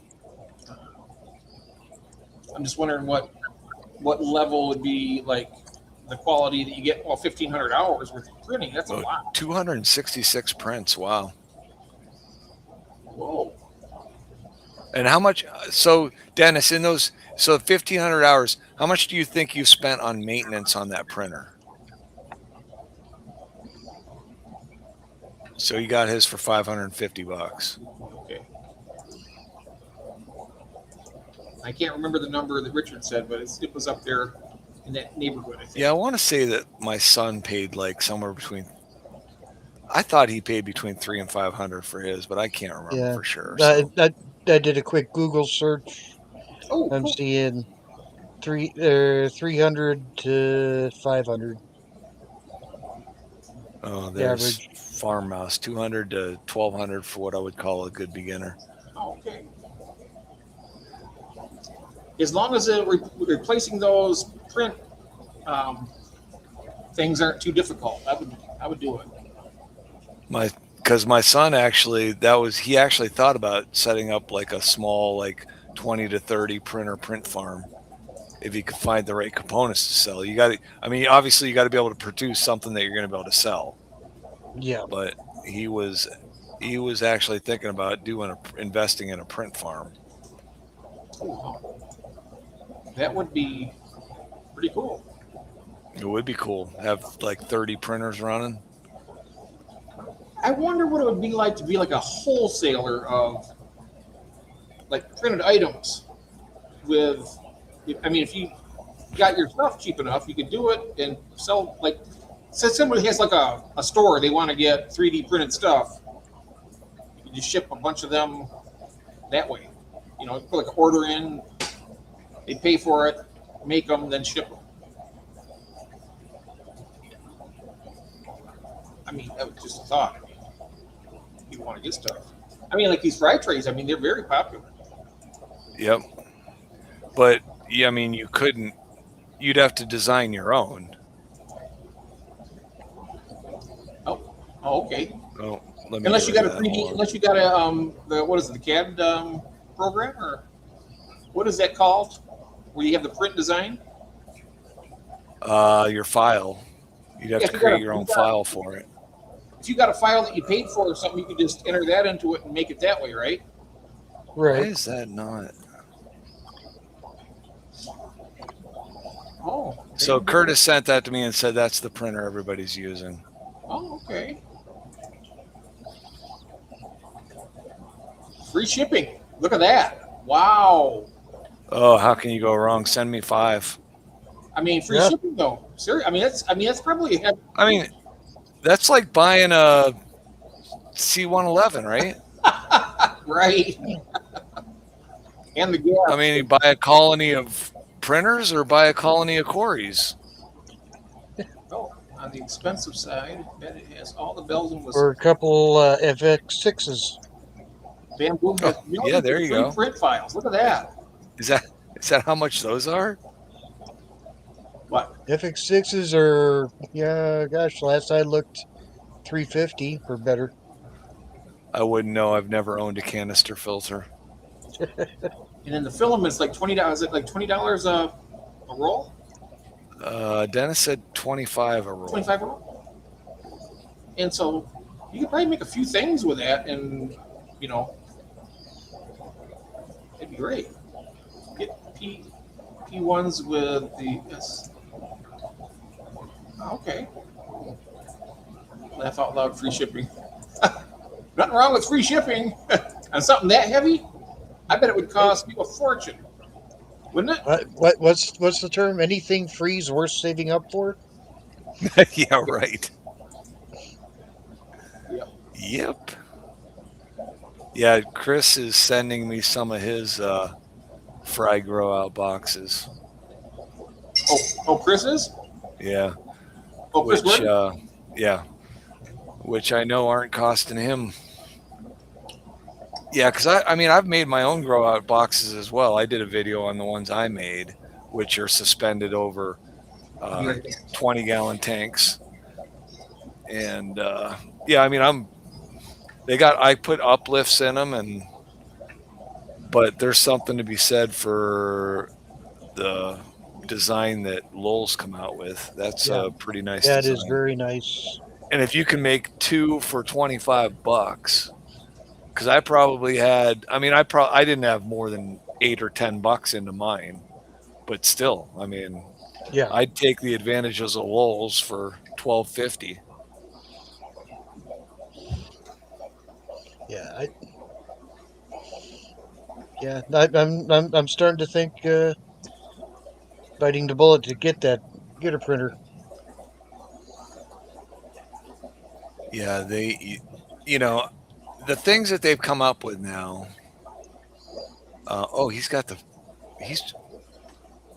Whose print file is that, Curtis? He just sent me a print file.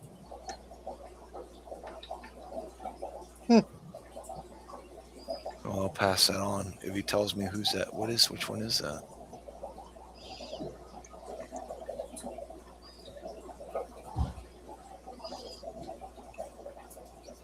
That just takes me to I don't even know what I'm looking at. It just takes me to a print file page.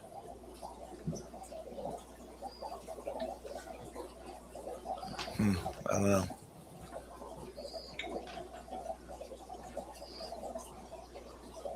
Oh, free print files. He sent me to a website that has free print files. Ah, cool. There you go. So it might have, I wonder if it has, it says search designs. What would you call that? A fry tray, right? Yeah. Oh, and there they are. Well, I'll be a son of a gun.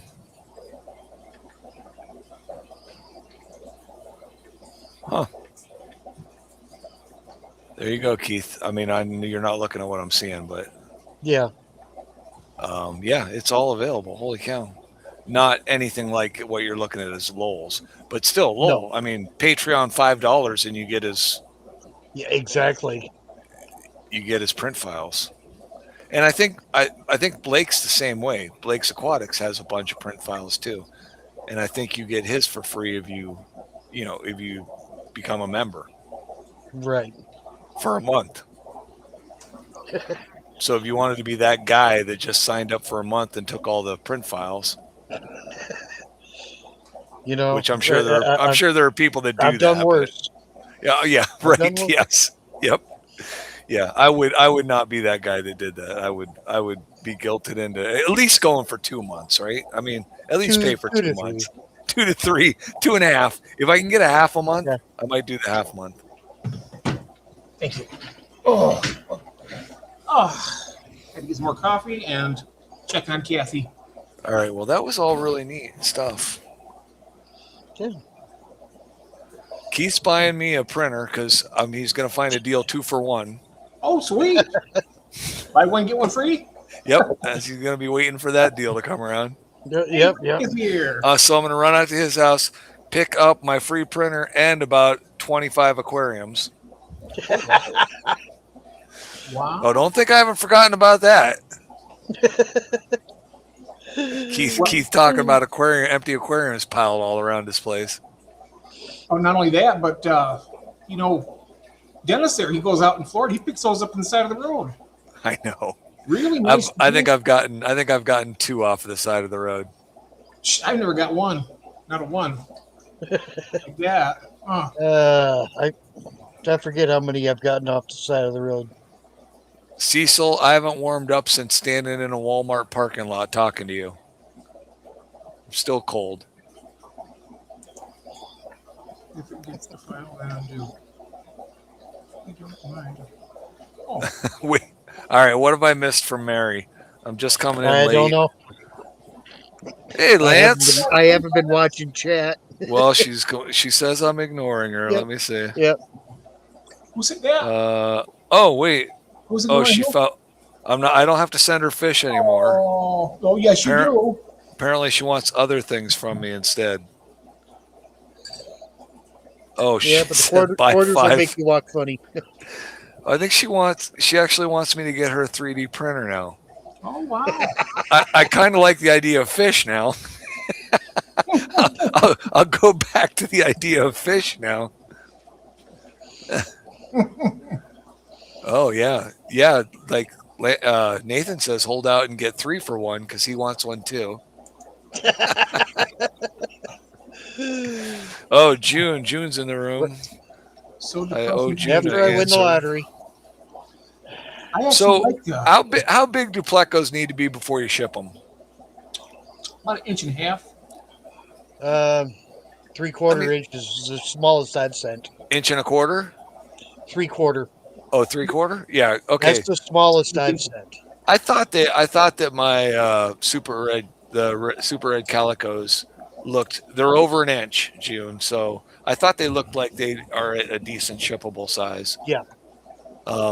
So June, if you are interested in me sending you, I think she wants brownies now too. Is that right? Oh, So wow. she wants plecos and snails and brownies. I think. I'm trying to think of the word that Mel said about them, Brian. Ask her how they work. 3 great tastes that go great together. Oh, Yeah. Right. Right. I think the word that she used was luscious. Really luscious? She used. I think so. That's a pretty impressive word. I'll take that. You know what? I don't chat with her very much, so it's going to be real close here, so I can tell you exactly what she said. It was. Oh man, Cheryl's sitting on 20 brand new 20 talls. I don't know if I'm ever going to buy another 20 tall. Actually, I don't think I will. honestly think that the next tanks I'm going to buy are going to be 15-gallon tanks. Oh, 15? I think I am. The more I keep thinking about those tanks, the more I want them. Oh, I was wrong. They're to die for. Oh, to die for. to die for. That's even better, I guess. I mean, really. Well, I tip my hat to Betty Crocker. She's the third woman I'm going to marry. After, No, fourth. First is what, Little Debbie? Well, first is Carolyn, right? Oh, yes, of course. And then I've got Little Debbie and Marie Callender, and then comes Betty Crocker. Oh. June wants herbal brownies. Now, I think everyone's well aware that I don't do the herbal brownies, so. No, he doesn't want to waste it I on the can't get them.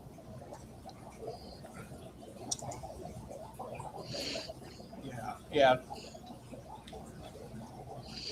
I like that. I like them with pecans in them. Walnuts. Might have walnuts. I do the walnuts. Small handful of chocolate chips and a handful of crushed up walnuts. I think the walnuts make it. I really do. I mean, the chocolate chips add a little bit of moisture, but Yeah. 15 tall. There's my always wife's peanut trying. butter. Well, I'm not a huge peanut butter fan, but my wife's trying to talk me into using half vegetable oil and half applesauce. She thinks that'll make it better. Oh, So I'll probably end up. I'll try that and see how that works out. men and cats, feed them; they will never leave. That's right. That's right, June. We bought a bunch for $10 each for the price. 30 talls of work from us project. $10 each. I don't want the height. I have a low basement, so in order to stack my tanks 3 high, the 15s would be ideal. With the footprint of a 20 and the height of a 10, and 15 gallons gives you that extra 5 gallons of water. I just think that would be ideal for Cory breeding and raising. Oh, 15s are great for Corys. Yep. But they don't go on sale. No. It's the one tank that doesn't go on sale in the 5 to 75 gallon 50% off tank price. The 15 is not included. That was bunk. That was a bunch of crap. They should have. I mean, they really should have. You know, in the beginning, they didn't do the 60-gallon breeder either, not until after a little while. Right. I was like, well, why would I want to get a 60 breeder for 199, but I can just get another 75 for, at that point in time, what was it, 139 or something? Well, I had never seen a 15 until I saw it sitting on the shelf at Pet Supply Plus. So I think, I mean, when I get ahead, if I get ahead, I'm going to go in there and say, what kind of deal can you do for me to buy 6 of these things? Because I'm not paying $39 a piece for them. It's crazy the price on these things. 90-gallon bow front. All right, cool. I bet they are. I got a friend through the club who works for Aquion. Should talk to him about getting a pallet of 15s. Oh, Because for our Oh, last yeah. convention, we got 2 pallets of 10s. They are out of Wisconsin. And And- 65s. And what? 10s and 65s. I want No, to say there you was, or maybe you they got were 'em. 40 breeders. Wait, you got them for the club? The club was able to get them through Aquion. Wow. Yeah, Um, I've got pictures. Have you ever seen a picture of a pallet of 10 yes, gallons? well, not of 10s, but I did see pictures of pallets of tanks from Jody's excursion to pick up all her tanks. But yeah, I would. Yeah, if you, I would love to see that picture. But how high is the pallet? How high do they stack them? A little can't over believe it. 6 foot. So they stack them 6 high. Oh, dude. I forget how high they were. Let me see if I can find the picture here on my phone. Because a 10-gallon tank's 12 inches high, right? I thought it was still 10 high. It's the same height as a 20 long. I got it right next to each other here. So what is it, 12? Yeah. Aren't they 12? 12, yeah, I think 12. But they're only Was it 10 inches wide rather than 12? I Uh, do believe. 10-gallon tanks are 10 inches deep, right? Mm-hmm. 12 inches high, 10 inches deep. Yep. Yipper. Yeah, so if you could find out how many 15s are on a pallet for me, Keith, and run those Yeah. out here. Yeah, I don't, not sure exactly when I'm going to see him again, but I think you can make the effort. Yeah, right. Like I got to run to Wisconsin to pick up a bunch of tanks. Free shipping. Free shipping? What? Because Keith delivers? yeah, That's wishful thinking, right? Keith wanted to come I, visit me I, anyways. it's been quite a few years since I made that trip. Well, then you do, I guess. My project includes a shelf of plants below the aquarium, kind of hydroponics. Oh, hey, Rack, if I didn't say hi. That's Oh, am I cool. missing? Is Mary yelling at me again? I gotta make sure she's not yelling at me. That rat was so proud of that tank. Oh, uh-oh. My 20 on top of my dress. Oh, my goodness.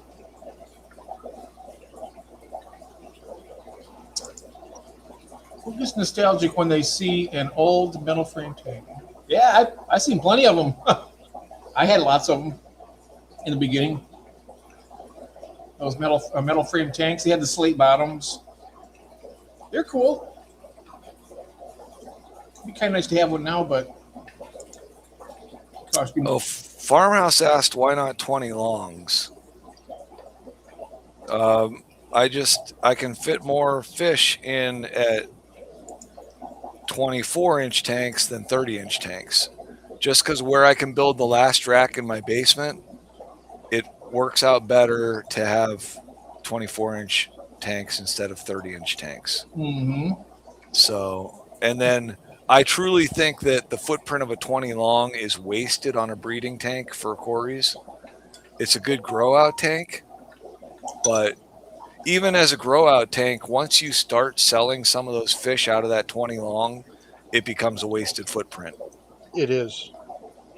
Because in order to use a 20 long, because a 20 long, or you could grow out 100 cornies in a 20 long. But as soon as you sell 50 of them, well, then you only have 50 and you've wasted half the footprint. So why not just cram them into a 24-inch tank and move them? Move them. Wait, Well, what's what I would do is I'd weigh out the price of the 15 and the 20. I mean, if the 20 long is cheaper than the 15. Well, yeah, there is that. There is that. I would do that. But so, Yeah. well, there's where I'm at. So in my shelf space that I have, I can either go 3 20 longs or I can go 2 20 longs and 2 15s. So why not be able to fit 4 tanks on a shelf instead of only being able to fit 3? So I'd like to use. And then here's the other wrinkle for you: set up a rack instead of putting them long way, put them end out. You can Right. fit even more. Yeah. In. The 15s you can go end out. The 20 longs I would never want to put in end out. Actually, 20 longs are not bad end out. I've done that. Oh, 30 inches just seems like I get frustrated with my 24-inch, Yeah. my 20 talls I got end out. I get frustrated with Yeah. that. Yeah, it's frustrating, but yeah, At least they're not as deep. The 20 longs aren't as deep, so correct. it wouldn't be as annoying. Yeah. Yeah. Yeah. When you start stacking 55s end out, then you got issues. Oh yeah. Well, you're gonna have that stack of 55s. 55s end out, a 4-foot tank. Yep. You pretty much got to slide a kid in to get to the back of the tank. I'd have to invite my granddaughter over and say, "Hey, you want to come over and help Grandpa?" Throw her in head first with a net. I think the Oh, you want to I've seen 40 breeders use end out before. Oh man, that would be crazy. Well, those are only 36. Right. Yeah, and it worked. Lives in but there was nothing over the top of them. Oh, yeah, right, exactly. Yeah, you Some wouldn't of them want to stack them. Oh, I'm Yeah. sorry. I was No, going to go say ahead, that. Jeff. I'm going to say to Beto here. It says some of those plastic bins, they're almost as expensive as the tanks are. Yeah. Some of them. You get the ones that are. Those are getting kind of pricey Mm-hmm. And for a good heavy one. June says, "You You read can, my mind, Keith." Yep. yeah, it's crazy. I Yeah. don't I've know. set up a few too many racks end out. I'm, and the only reason I was going to design that rack end out, and the back side of this rack I'm going to build is going to have all tens on it. And I thought about doing the tens end out, but I'm at such a loss for square footage in my basement, and I really, Yeah. I mean, I'm not a small guy, so I really like space to walk around. Yeah.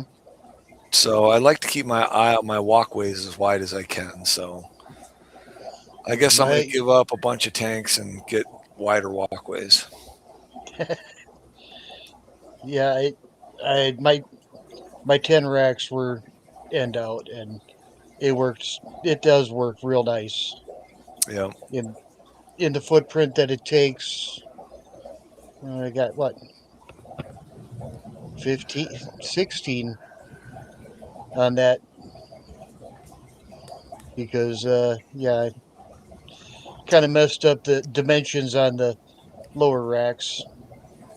This is I from fit Jose. six across the top, five on the other two. Oh yeah, Jose's mug. Yeah, I'm featuring this one tonight. End out perfect future shirt. Actually, Actually, now they're that you got me thinking about the tens, I don't think I'd want to do it with the 20s or the 15s, but right. I could, if I flip flopped my racks from where I'm thinking they are in my head, I could actually do the end out on the tens, and that would, Yep. because I, instead of having, because I think I was going to be able to fit. What was I going to do? I was going to be able to do. See, but I was going to be able to do 15 tens, and if I go end out, heck, that should add at least two more tanks to each rack. So that would be another six. I could get up to 21 tens on that rack then. I think that would give me all the tanks I would really ever want in my basement, and Mm-hmm. probably put me pretty close to divorce as well. So, Hey, were you going yep. to say win-win? Drive the wife crazy one tank at a time. I One would tank at never a say time. That's win. one of my sayings. I wouldn't say win-win because she's a great help in the fish room. So If you Aquatic Addicts Yep. Anonymous, one tank at a time, right? Yep. Yeah. And just reminder, you could be spending the money down at the bar on hookers and blow. That's right. That's right. That's right. This way, it all stays home. Yeah. Yeah. Oh, And Mary June was says saying flip that shirt. There's one shirt that one of my club mates had that I've got to find. It's got a picture of a beautiful tank, and underneath it says, "I'd tap that." I,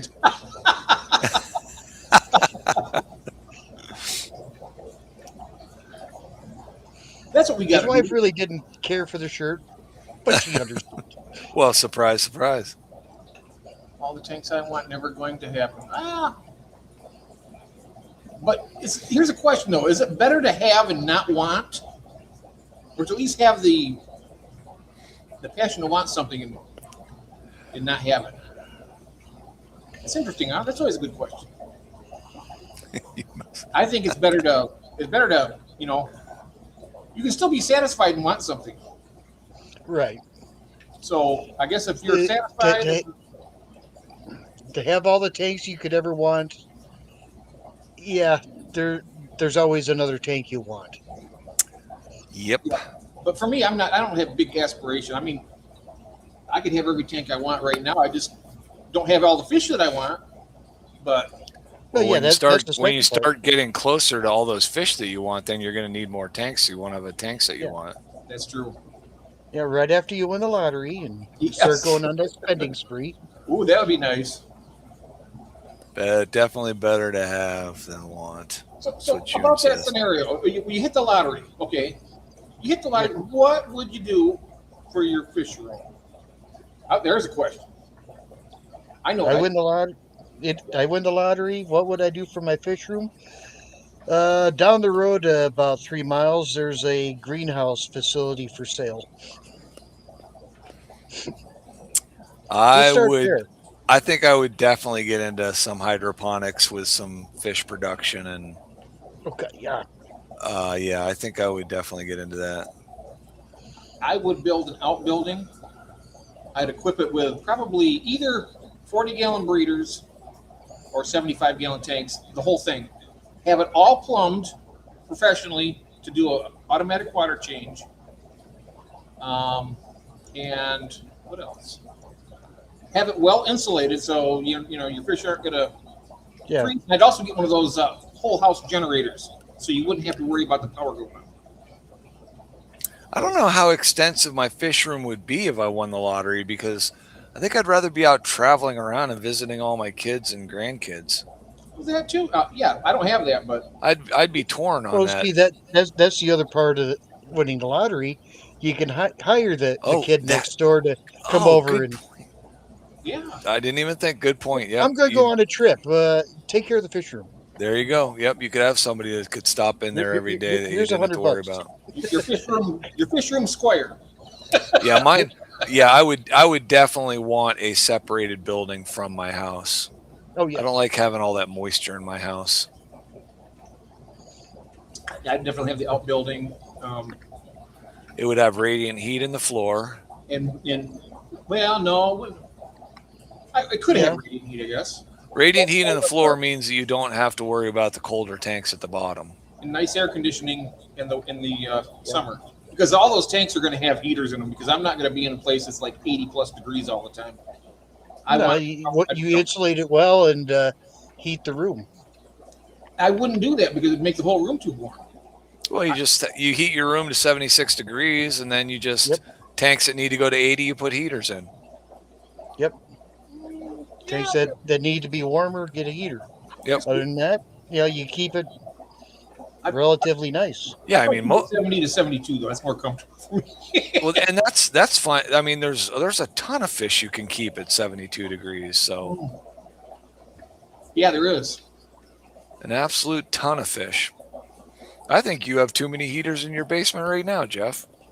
No. No, I don't have too many. Because if I take those out, it gets down to like 66 in these tanks. Oh, your basement's that cool? It's about 68 to 70. It's about maybe 70 here, but it's always like a degree or two cooler in the tank for some reason. Oh, wow. Well, yeah, I've always heard that yeah, it makes sense because you got the evaporation going on. So, Well, and to be fair, the thermostat's upstairs, and it's always warmer up there. correct, right? So it says Yep. 72 up there. It's probably like 67, 68 down here. Maybe 70. But yeah, I know the white clouds are doing great. And there's a heater in that tank, but it's only like 75 degrees. So I got some baby pistols in there too. What are you reading there? What am I missing? Mary Oliver, no more stepping on cold floors. That's right. I love radiant heat. Nathan said if he won the lottery, he was going to give a lot of it to me. It's not exactly what he said. I'm paraphrasing. Where are the fish? They're all back here. I don't have my camera phone set up. Otherwise, I'd run around and show you this stuff. Welcome in, by the way. Corey Doyle. There's a new name. You know this person? I do not. Well, Hello? welcome in, Carrie. Corey Carrie. Doyle. Carrie. I was thinking about Corey Dora's in. I'm sorry about that. Carrie Doyle. Thank you. Thank you. Yeah, definitely. I mean, I try and heat my fish room up as much as I can. 240-gallon tank. Oh, that's the size 8-foot tank, 8x2x2. That's what I want to get. Win the lottery, buy a sailboat. Yeah, go to the fish. You don't have to bring the fish to you. You can go to the fish. Buy a sailboat. I got something to show. I got something to show you here. You might find this interesting. Let me do this. Definition of a boat: hole in the water you dump money into. You got it. Been there, done that. Yeah. The two best days of boat ownership: the day you buy it, the day you sell it. Been there, done that. All right. And this place here. Here it is. Yeah. In a manner of speaking, yes, it would sizzle. Mary, you would get a slight sizzling. Oh, it's like this is. All righty, here we go. Share. Gotta make sure this goes on there. Hello, Hagen Hill. Megan Hey, Hill, how you guys. doing? Just did some rearranging. Ah, not a whole lot. Not a whole lot of rearranging, but on my fish room, nope, not much electricity. Cheaper for me to heat the room. Oh, Did you? So we had talked last. It was last Sunday. We talked about Greg and him losing those fish. Anybody see the Ben Oakart video he put out? He had some major fish losses at his place as well. I didn't see that. I have not seen that. I didn't get a notification from He took some major hits because he was without power for 5 days. Oof. Oh, Which I think that's what Greg was too, wasn't it? Was Greg out for 5 days? Yeah. yeah, something like that. And Yeah. I tell you what, I was kind of catastrophic the night he was in there. He says, I'm out. I'm like, oh. I mean, I've had some bad things happen, but I'm so glad he's not getting out of the hobby completely. He's downsizing, and he says he's going to be taking a break on breeding. I think he said he was keeping like 6 tanks, Ah, 6 or 7. He listed 125, a couple of 75s, a couple of 55s. so here's this right here. This shows the tanks that you can buy that they already have made, right? Got the gallons on the left, length, width, height. I love this thing because you can actually build your own tank and see how much it's going to cost. I'm going to just get up here into the little bit bigger tank. Wait, go to that 15. Yeah. Go back to the 15. Oh, okay, 15. It's $122 there. Yeah, framed. What? That's crazy. Yeah, but Is that acrylic? What are those? glass tanks. glass framed and framed. Where's this from? I think these guys are in Tennessee. I'm not sure. They used to be either in Tennessee or Georgia. It might say it's called glass cages. Now, Okay, that gee. 122, is that for one? Yeah, right. Is that It's one? for one. Yeah, one tank. That should be like for a 5-pack. Yeah, it should Yeah. be. But it's probably. I mean, they do some quality stuff. I guess this is just. KG Tropicals lost his Oscars. Do what? Oh, Flatbed lost his fish room. Oh no. Wow. So I'm trying to think of when you lose, are they losing mostly cichlids then? I mean, obviously the Oscars, and I know that KGT Tropicals lost their Oscars. yeah, and then Ben lost discus and Oscars. But I'm trying to think because that immediately got me thinking about what would happen in my fish room. Not that I think we would ever be without power for 5 days. I think my issue would be because I've got the unvented gas heaters in the basement. So I would be able to run those and at least keep that basement at 65 to 70 degrees. Yeah. And I got to think that except for the angels and some of the cichlids I have, much to my dismay, I think I would be all right for the most part. My big problem would be air because Yeah. my tanks are so heavily populated. Right. Air and flow through some sort of Right. media. Air and water And movement. actually, yes. the Angels at 65, they'll It'll handle it. Okay. and a lot of your cichlids will handle it. I had quite a few Africans that were in it's about a 65-degree tank. That yeah, they were okay. They weren't necessarily thriving. Definitely weren't breeding, Right. but So they were surviving. 199 gallons is this build. 8 feet long, 2 feet wide, and 20 inches in height is what I would be, is what I would do for this. And these other things you just click. I just click no on them because they And give does it you give glass options. does it give you a price? Yeah, it does. Oh, okay. It'll show you over here on this. Right now, the build estimate right now is 1879 Whew. for a 200-gallon tank, which is not. I mean, you get up. I mean, you look at a new 125. You're looking at about $1,000 almost. Oh yeah, They're expensive, and Wow. you get over 75 gallons. It's amazing how the price just shoots right up. You get 275s for the price of 375s for the price of 125. But anyway, yeah, I'll just go ahead and you have to choose some of these things. I don't want to do any of this stuff, so I just hit no. So I think let's just skip it. Yeah, but over here, but there it is, 1879. That shows the price over here. And you got all these other different things you can do. If you want to add, like, they'll give you like your bulkhead, they'll do it all for you, all the custom work. But this Wow. build estimate is there. You can review your build, and it shows you everything you got: the length, the width, the height. You know, if it has special glass, you can get that. What is it? Low lead glass or high lead glass, where it's really clear on the front pane. You can do that. You can do it on all the panes for an extra cost.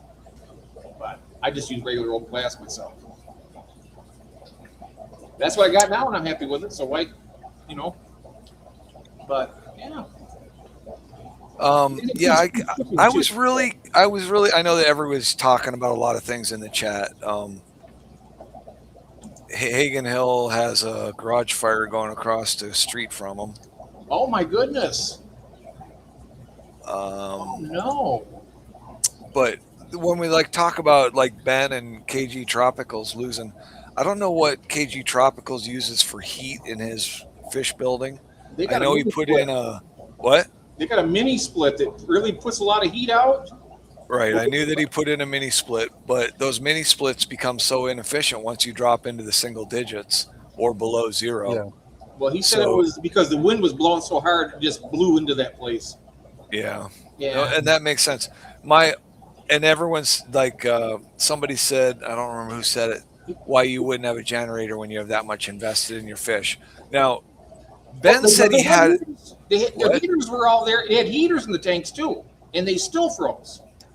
Well, Ben couldn't run all of his heaters. Ben Ocher, yes. Now, he claimed, so he had a generator. The generator he got was a propane powered generator. And he said it would go through a 20-pound jug of propane in an hour and a half. Now, I don't know what it costs you guys to fill a 20-pound propane bottle at your place, Yeah. but we're It like, gets pricey. yeah, it can be anywhere from $15 to $30, depending upon where you go. Yep. The other thing he said was after a couple of days, everybody was running out of propane.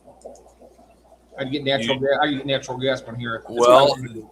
And that's what he said. He said, in hindsight, he should have bought the tri-fuel, which he could have hooked up to a natural gas lead. I'm curious because if I had a generator, I would be powering my whole house heat so that my house maintained a 72 to 74 degree. So then I didn't have to work as hard to keep my tanks warm. Right. So I don't know why, because he was talking about in his house, he had things that were freezing in his house. So he had, I didn't really understand. I didn't watch the entire video. I did. watched probably the first, I don't know, 20, 30, maybe 40 minutes tops. Hey, Gil, welcome in. Hey, good to have you here, brother. It seemed to me that, I don't know. I mean, I don't know exactly what the situation. I realized he ran out of propane and stuff, but aren't those units usually if you get a generator, the one that my neighbor just got switched between propane and regular gasoline. Hmm. I know that So Kathy's cousin's got a really nice one It for their depends bike. on the generator you get. right, and he said he had a dual fuel. Yeah. So that would be liquid gas Yep. or They have dual fuel, but propane. they have propane because they're out in a rural area. They don't have natural gas lines out there yet. Ben does have natural gas. Oh, Yeah, he said he never lost gas. Never lost because he said I wished I would have gotten the natural gas generator because I could Hmm. have had somebody pipe me in a stub that I could have tied the generator into. so he has natural gas, but he doesn't have it hooked up to it. Correct. Wow. Because he didn't get that one.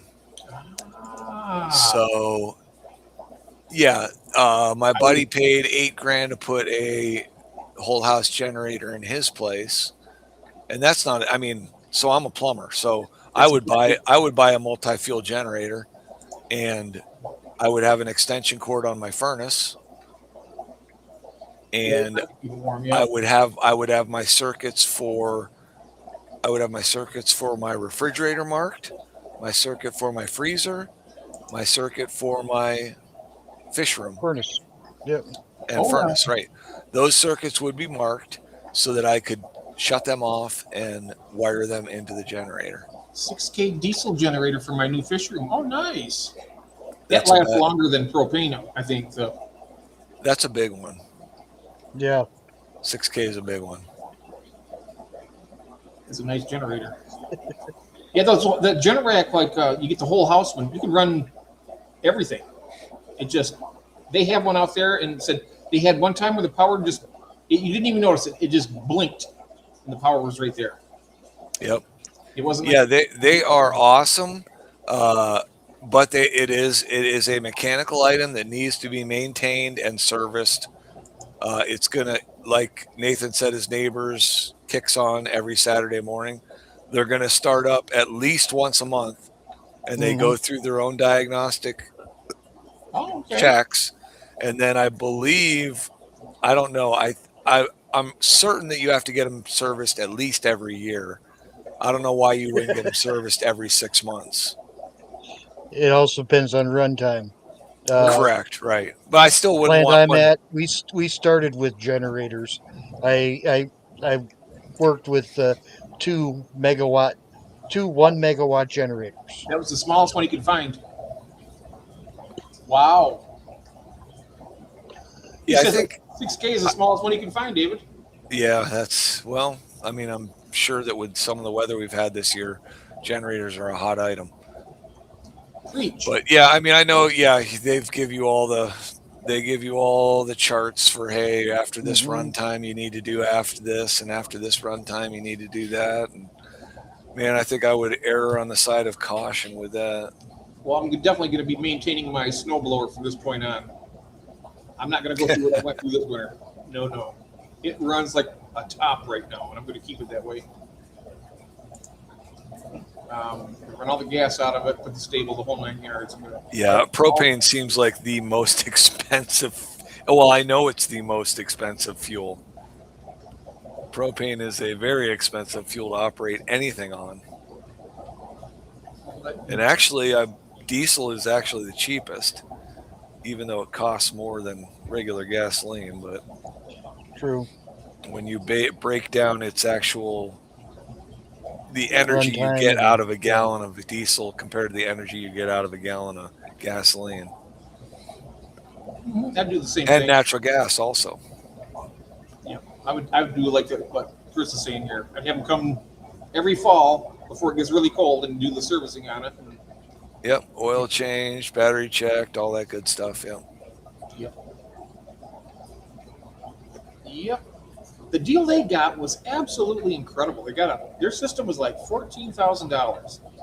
They got a pretty good sized place. It's a big generator, and they have theirs tied into the because they don't have like I said, they don't have natural gas here, so it's in propane. Hey, Jason. Hey, Jason. And Hey. so they did that, and they're paying $150 a month, no down payment, fully installed and everything, there's 150 a month. For the rest of their lives? Pretty much, unless they decide to pay it off. They could, if they go to sell the house and it's there, that'd be a stipulation, part of the house payment. If you want it, you're going to buy the house, you're going to pay that payment too, I guess. But 150 a month for when you Peace of really, mind. Yeah. but you could always. I mean, you're not going to save any money by paying for it outright because there's no interest on it for 2 No. years, for the first 2 years. So, but there's a lot of years going with that. We figure 14,000 would be what, about 7 years? 8 years to pay it off. Oh, at least. At least. Mm-hmm. You cannot beat diesel. Except Nope, as long as you keep it serviced. Diesel requires a little bit extra service, but and it's usually more expensive to fix diesel stuff. yeah, it doesn't degrade. Yeah, I don't know. Our gas generators, that got pretty expensive. Spark plugs were only $400 a piece, and each one had Sweet. 20 of them. Oh, nice. Yeah. Nice. And twice a year we had to replace the pistons and sleeves on them. Yeah, well, he doesn't think whether we get there. But then they ran pretty much 24/7 full tilt. Australia has a good climate. They're warm most of the time. Yeah, it would turn to gel in this kind of cold. Well, there's additives to diesel that you can make that not happen, but that is nice about diesel doesn't degrade. No, it doesn't. Regular gasoline does. I always drain my generators and run them dry. I'm going to be doing that with my snow blower. My friend took the carburetor over and put it in a big ultrasonic tank. And he cleans his firearms and stuff in there. And he took the carburetor, took it apart. It's like an hour and a half from the time he took the carburetor off, took it home, put it in the ultrasonic, brought it back, reinstalled it. I mean, this thing he had to take a bunch of stuff off to get to it. Put it all back together, one pull, took right off. I was like, that was nice. Gummed up a little bit, huh? Yeah. He ran an ultrasonic and clean as a whistle now, and all new gas. I use the premium for the smaller engines. I was told that that's supposed to work a little bit better for him. I mean, you could use regular, I guess. Yeah. But I bought the, it's like a 2-gallon premium. I keep a can of seafoam around for all my small engines. Green diesel. Green diesel is road diesel. Red diesel is off-road diesel, doesn't have all the taxes. Other than that, no difference. There's number 1 and number 2 diesel. Be careful where you put that red I diesel. wonder how much it costs for hydrogen. Don't get caught with that in your truck. That's right. Unless that truck never goes on a highway. You could have a hydrogen generator. You can have a farm plate here, I think. Even then. Did you know that? What's that, Jeff? They have the hydrogen technology. They could do a hydrogen generator. It'd be cheaper than any of those other options, but they won't do it because somebody's going to lose a lot of money. But they could. They could do that if they wanted to. They have cars. They have had cars that run on hydrogen. A whole lot cheaper than gas. I'm just saying. Yeah, Gil, why anyone would want to go to holiday in a nation filled with animals that can kill you in a heartbeat? Yeah. Australia. I'll go. You'll go? I'll go. I don't know. You turn a corner, could be instant death. Okay. You got his poor wife. You're ready to go. You're ready to go. Upset the wife, same thing. Yeah, okay. Run tractors on green diesel. Well, I'm looking at the time here, gentlemen. I kept you here, 2 hours and 20 minutes already. It's going to be 10 Oh, below look at tomorrow that. morning. I don't think I'm getting out of bed. Okay. Let's run until the top of the hour. How's that sound? Yeah. That's fine. 10 more minutes. That's fine. Yeah. So, I already called the boss and told him my anal glaucoma is acting up. Okay. all right. All right. Oh, that's good, Gil. Yeah, he didn't suffer long. He was only married for 5 days. Yep. And more stainless steel parts, yes. They make water. Yep. I wonder if they're ever going to have like those little teeny miniature nuclear reactors for automobiles to have all that power to. Not in our lifetime. Probably not in our lifetime. Well, No. no, you got what, 300 years left in you, Jeff, right? At least. Right now, I'm already pushing The undead never 372. die. 372 this year. Yeah, the undead don't die. No. I'll when I finally do make it, I'll let you know how how everything worked out. Yeah. We got a comedian in the chat, y'all. Oh yeah, Gil's always good for a good one. I missed that one. I gotta scroll back up. That's what he said about the spider. Oh, That honeymooning couple where the husband was killed by the spider. he didn't suffer for long. He was only married for 5 days. Oh, killed by a brown snake. Here, yes. Oh, really? Yeah, well, he didn't suffer for long, Jeff. He was only married for 5 days. Oh, jeez. Wow. I wonder if the wife took out a life insurance policy before they said I do. She probably didn't even have time. Probably not. She was thinking, oh, how can I off this guy? Let's take him to Australia and tell him it's a Yeah, right. Yeah. If you want to find a way out, just go to Australia and walk out in the outback. Yeah. Go for a swim on the beach. You can just get out there and Swim on the beach, hike in the outback, whatever.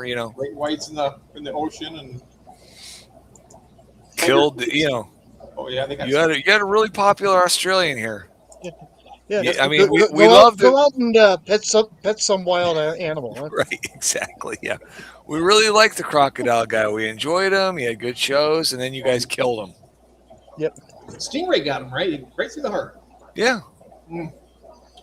Yeah. That was I was playing a video game online when that happened, and I had friends from Australia that were actually on our team, and they said, "Steve Irwin just died." I was like, "What?" I was like, "No way." Yeah, he said his heart got penetrated by a stingray. Oh, jeez. His poor wife and kids. Terrible. Yeah, that was. I mean, I don't know. I mean, you gotta expect, right? I mean, when you're in that line of work and dealing with that kind of those kind of situations. So he's grabbing those snakes by the tail, and you're a mean one. I guess it was like one of those tiger snakes supposed to be able to kill you within minutes. Ooh. Yeah, he was rolling the dice. But, Yeah. Yep. he did a lot in his life, I tell you. Seen things and done things most people never do. I wouldn't do it. I wouldn't do it either. I wouldn't grab a poisonous snake by the tail and then start calling, "Oh, you're an angry little bugger." I can remember him jumping on top of alligators and. Oh. Yeah. Now, how about kind of reminded me a little of Marlon Perkins of Wild Oh, Kingdom. Marlon Perkins. Jim. Yeah. And Jim. And Jim. With the Granted, he didn't do much, but his counterpart Jim. Yeah. I seen Marlon Perkins actually wrestled with a cheetah once. Yeah. They had it with a net. He went over there and got on top of it and it flipped him over. And it's kind of exciting, He didn't get hurt though. Luckily, those cats don't really have sharp nails, but they can bite. Phew. Those cats. I mean, it was a month ago? Another mountain lion killed a woman in California. Was it? Oh, really? That happens about once a year, doesn't it? Somebody I hear gets about killed out hiking the trails in California by a 60-pound cat. Yeah. Oh, yeah, the I kangaroo. heard something about that. Yeah. See, another reason to send them all to the Chinese restaurants. Those things are vicious, man. No, you got if you treat them right, they'll Yeah, rub their bellies for more than 3 seconds and you're if bleeding you all treat over the them like the carpet. royalty that they are, they will treat you with respect. You got to realize you're not keeping them. You They're are their servants. You're serving them. You're there to do their bidding at any time of day, whether you want to or not. And do it with a smile. That's what cats are. Cats are the bosses. They really are when you get right down to it. 2 or 3. Oh, Gil. Gil said his mistake was swimming above the stingray. That's good knowledge for the next time I Yep. go swimming with a stingray. I've I'll know never to done that approach before. from the side. Anybody else like to smell their hands after squeezing out a sponge filter? Oh, Yeah, yeah. no. You, Oh, Don't, yeah. don't, gotta- don't smell them, just lick them. yeah, just lick them. You learn more from the taste than you do from the smell. Yeah. Oh, eating the seals up. Oh, I bet. The orcas definitely. Beefs up the Oh, immune wow. system. Those are just vicious videos of those orcas throwing those seals around and eating them. Oh, You know something else? They're saying that orcas never killed a human being in the wild. yeah. I find that hard to believe, honestly. Only at SeaWorld. But I'm talking out in the wild. They're saying there's no account of them ever killing a human being. Hmm. I'm I like, thought a couple of years ago they were attacking boats, though. Yeah, I thought I remember that too, but maybe nobody died. Yeah, it's possible. I mean, like a great white shark will, take a bite of somebody and kill them. And Oh, yeah. I almost got to say that's a bunch of crap. I know the orcas have had to do that. I mean, somebody in there swimming, they look just like if they're wearing like a wetsuit or something in the ocean. They look just like a seal. Them orcas are going to know. I mean, they probably know that it's different, but they're saying it still looks tasty. Once every 2 years, kitties get revenge. Yep. Right. Oh, Yep. Yep. And every domesticated cat is sitting around the TV going, "Yes, we finally got one." yeah, he probably didn't know that either. Yeah, he's right over the top of him. Because at the side, you'd still be alive. Maybe. Mm. Yeah. All right. Stinging cats. He was a bot. Yeah. Oh, wow. I'll tell you what. You think? I mean, talk about animals and how ferocious they can be. Oh, my I goodness. mean, what about chimpanzees? Like, Oh. I don't know, 100-pound chimpanzee has a strength of like 3 men. He could rip you to pieces. What about the mountain gorillas? They're even more powerful. Yeah, they're even more powerful. There was one And- thing that was on off topic with Christine. I was telling her about. There is a little girl. I think she's like 7 or 8 years old, and they went to the zoo, and the big glass thing, and there's a big gorilla there, just looking through the glass, and when he sees the little girl was deaf, so she starts doing stuff like this, and the gorilla started signing back, and the girl just started crying and crying, and then the mother was asking, "What's going?" The gorilla was telling the girl that they're hurting us here. And it was a big long thing about it, and they got some specialists in there, linguists, and sure enough, that gorilla, and they went and they checked it all out, and they were doing experiments on them after hours for a big pharma company. The doctor was just doing all kinds of bad, and they found out it was really a heck of a show, and it was the truth too. Huh. But the girl was like, dictating, responding, interviewing with that thing, saying, "What's the matter?" And she's crying. She says, "They're hurting us. Please help." You say help. So I was like, wow, it's amazing. Just leave them alone. Yeah.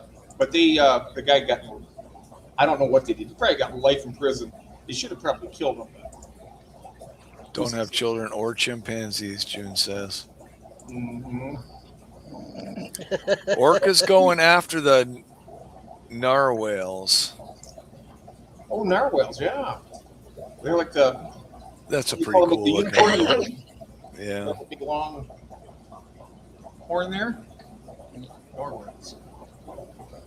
Yeah, but Amy was out kayaking around those things. I can't believe that. I would be As soon as I seen that big, massive black heading toward me like that, I'd be like, oh my god.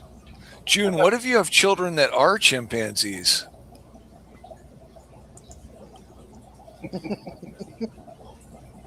Yeah. Oh, I have my little monkeys. Mhm. Yep. We're at 1 o'clock in the morning here in the east. I know that you guys get up earlier than I do. I don't want to. I just feel like sometimes when I'm having fun, I can go a long time, but I just don't want to make use you guys' time up. So you let me know what you want to do. Yeah. I'm, I I'm should. ready. Yeah, Ready? I should turn in honestly. Yeah. I was thinking that I just wanted to be considered your guys' time. So yeah, that was fun. We had I enjoyed it. Covered a few things. Some good topics Oh, too with the generators and stuff. This time of year it's so dang cold. I want to get some. Yeah, Jeff workers are just curious. We are not on their food chain. I'll bet if they were really hungry, we would be. oh yeah. Yeah, I mean they. I've heard of going up and grabbing a moose off the bank, just drinking. Stuff like We're that. not on the little Tabby's food chain, but hey, if worst comes to worst and we die, we're That's on the menu. that's right. That's Hey, right. Yeah, that's right. I mean, well, you know me, my cats. I'd let them dine on me before I turn them into food. I can tell you that right now. Yeah, I just slice off some meat. There you go, guys. Have at it. Oh my goodness. Yeah, I'm just that way with my animals, my cats. They're my boys. And I got a recipe book ready for my dog when he goes. Oh no. Was it the Asian cookbook, 101 ways to walk a dog? You got it. Walk a dog. WOK. Yep. 50 Shades of Dog. Dog food. Yeah, we're gonna dog food. A whole new meaning. Oh, Cat too stringy. June speaks from, and don't ask her how she knows. Oh yeah. Oh, that's rough. Oh, all right. Okay. Thanks, All right, everybody. Thanks, David. Thanks, Keith, very much. Yep. And everybody. Hey, had a blast. We'll see you on Monday. And Christine, unless it's too cold, I don't know. As far as I know, we have Fish Frenzy on Monday at 1 p.m. on the east side, Eastern Standard Time. So I'll be over there. I believe she is scheduled still. If you're still scheduled out there. I believe she is. And then on Tuesday, we have our off topic. So it's going to be fun. Got a nice week coming up. Weather's supposed to warm up. So, all righty. Thanks, everybody. Good night, all. Thank Everyone you. sleep well.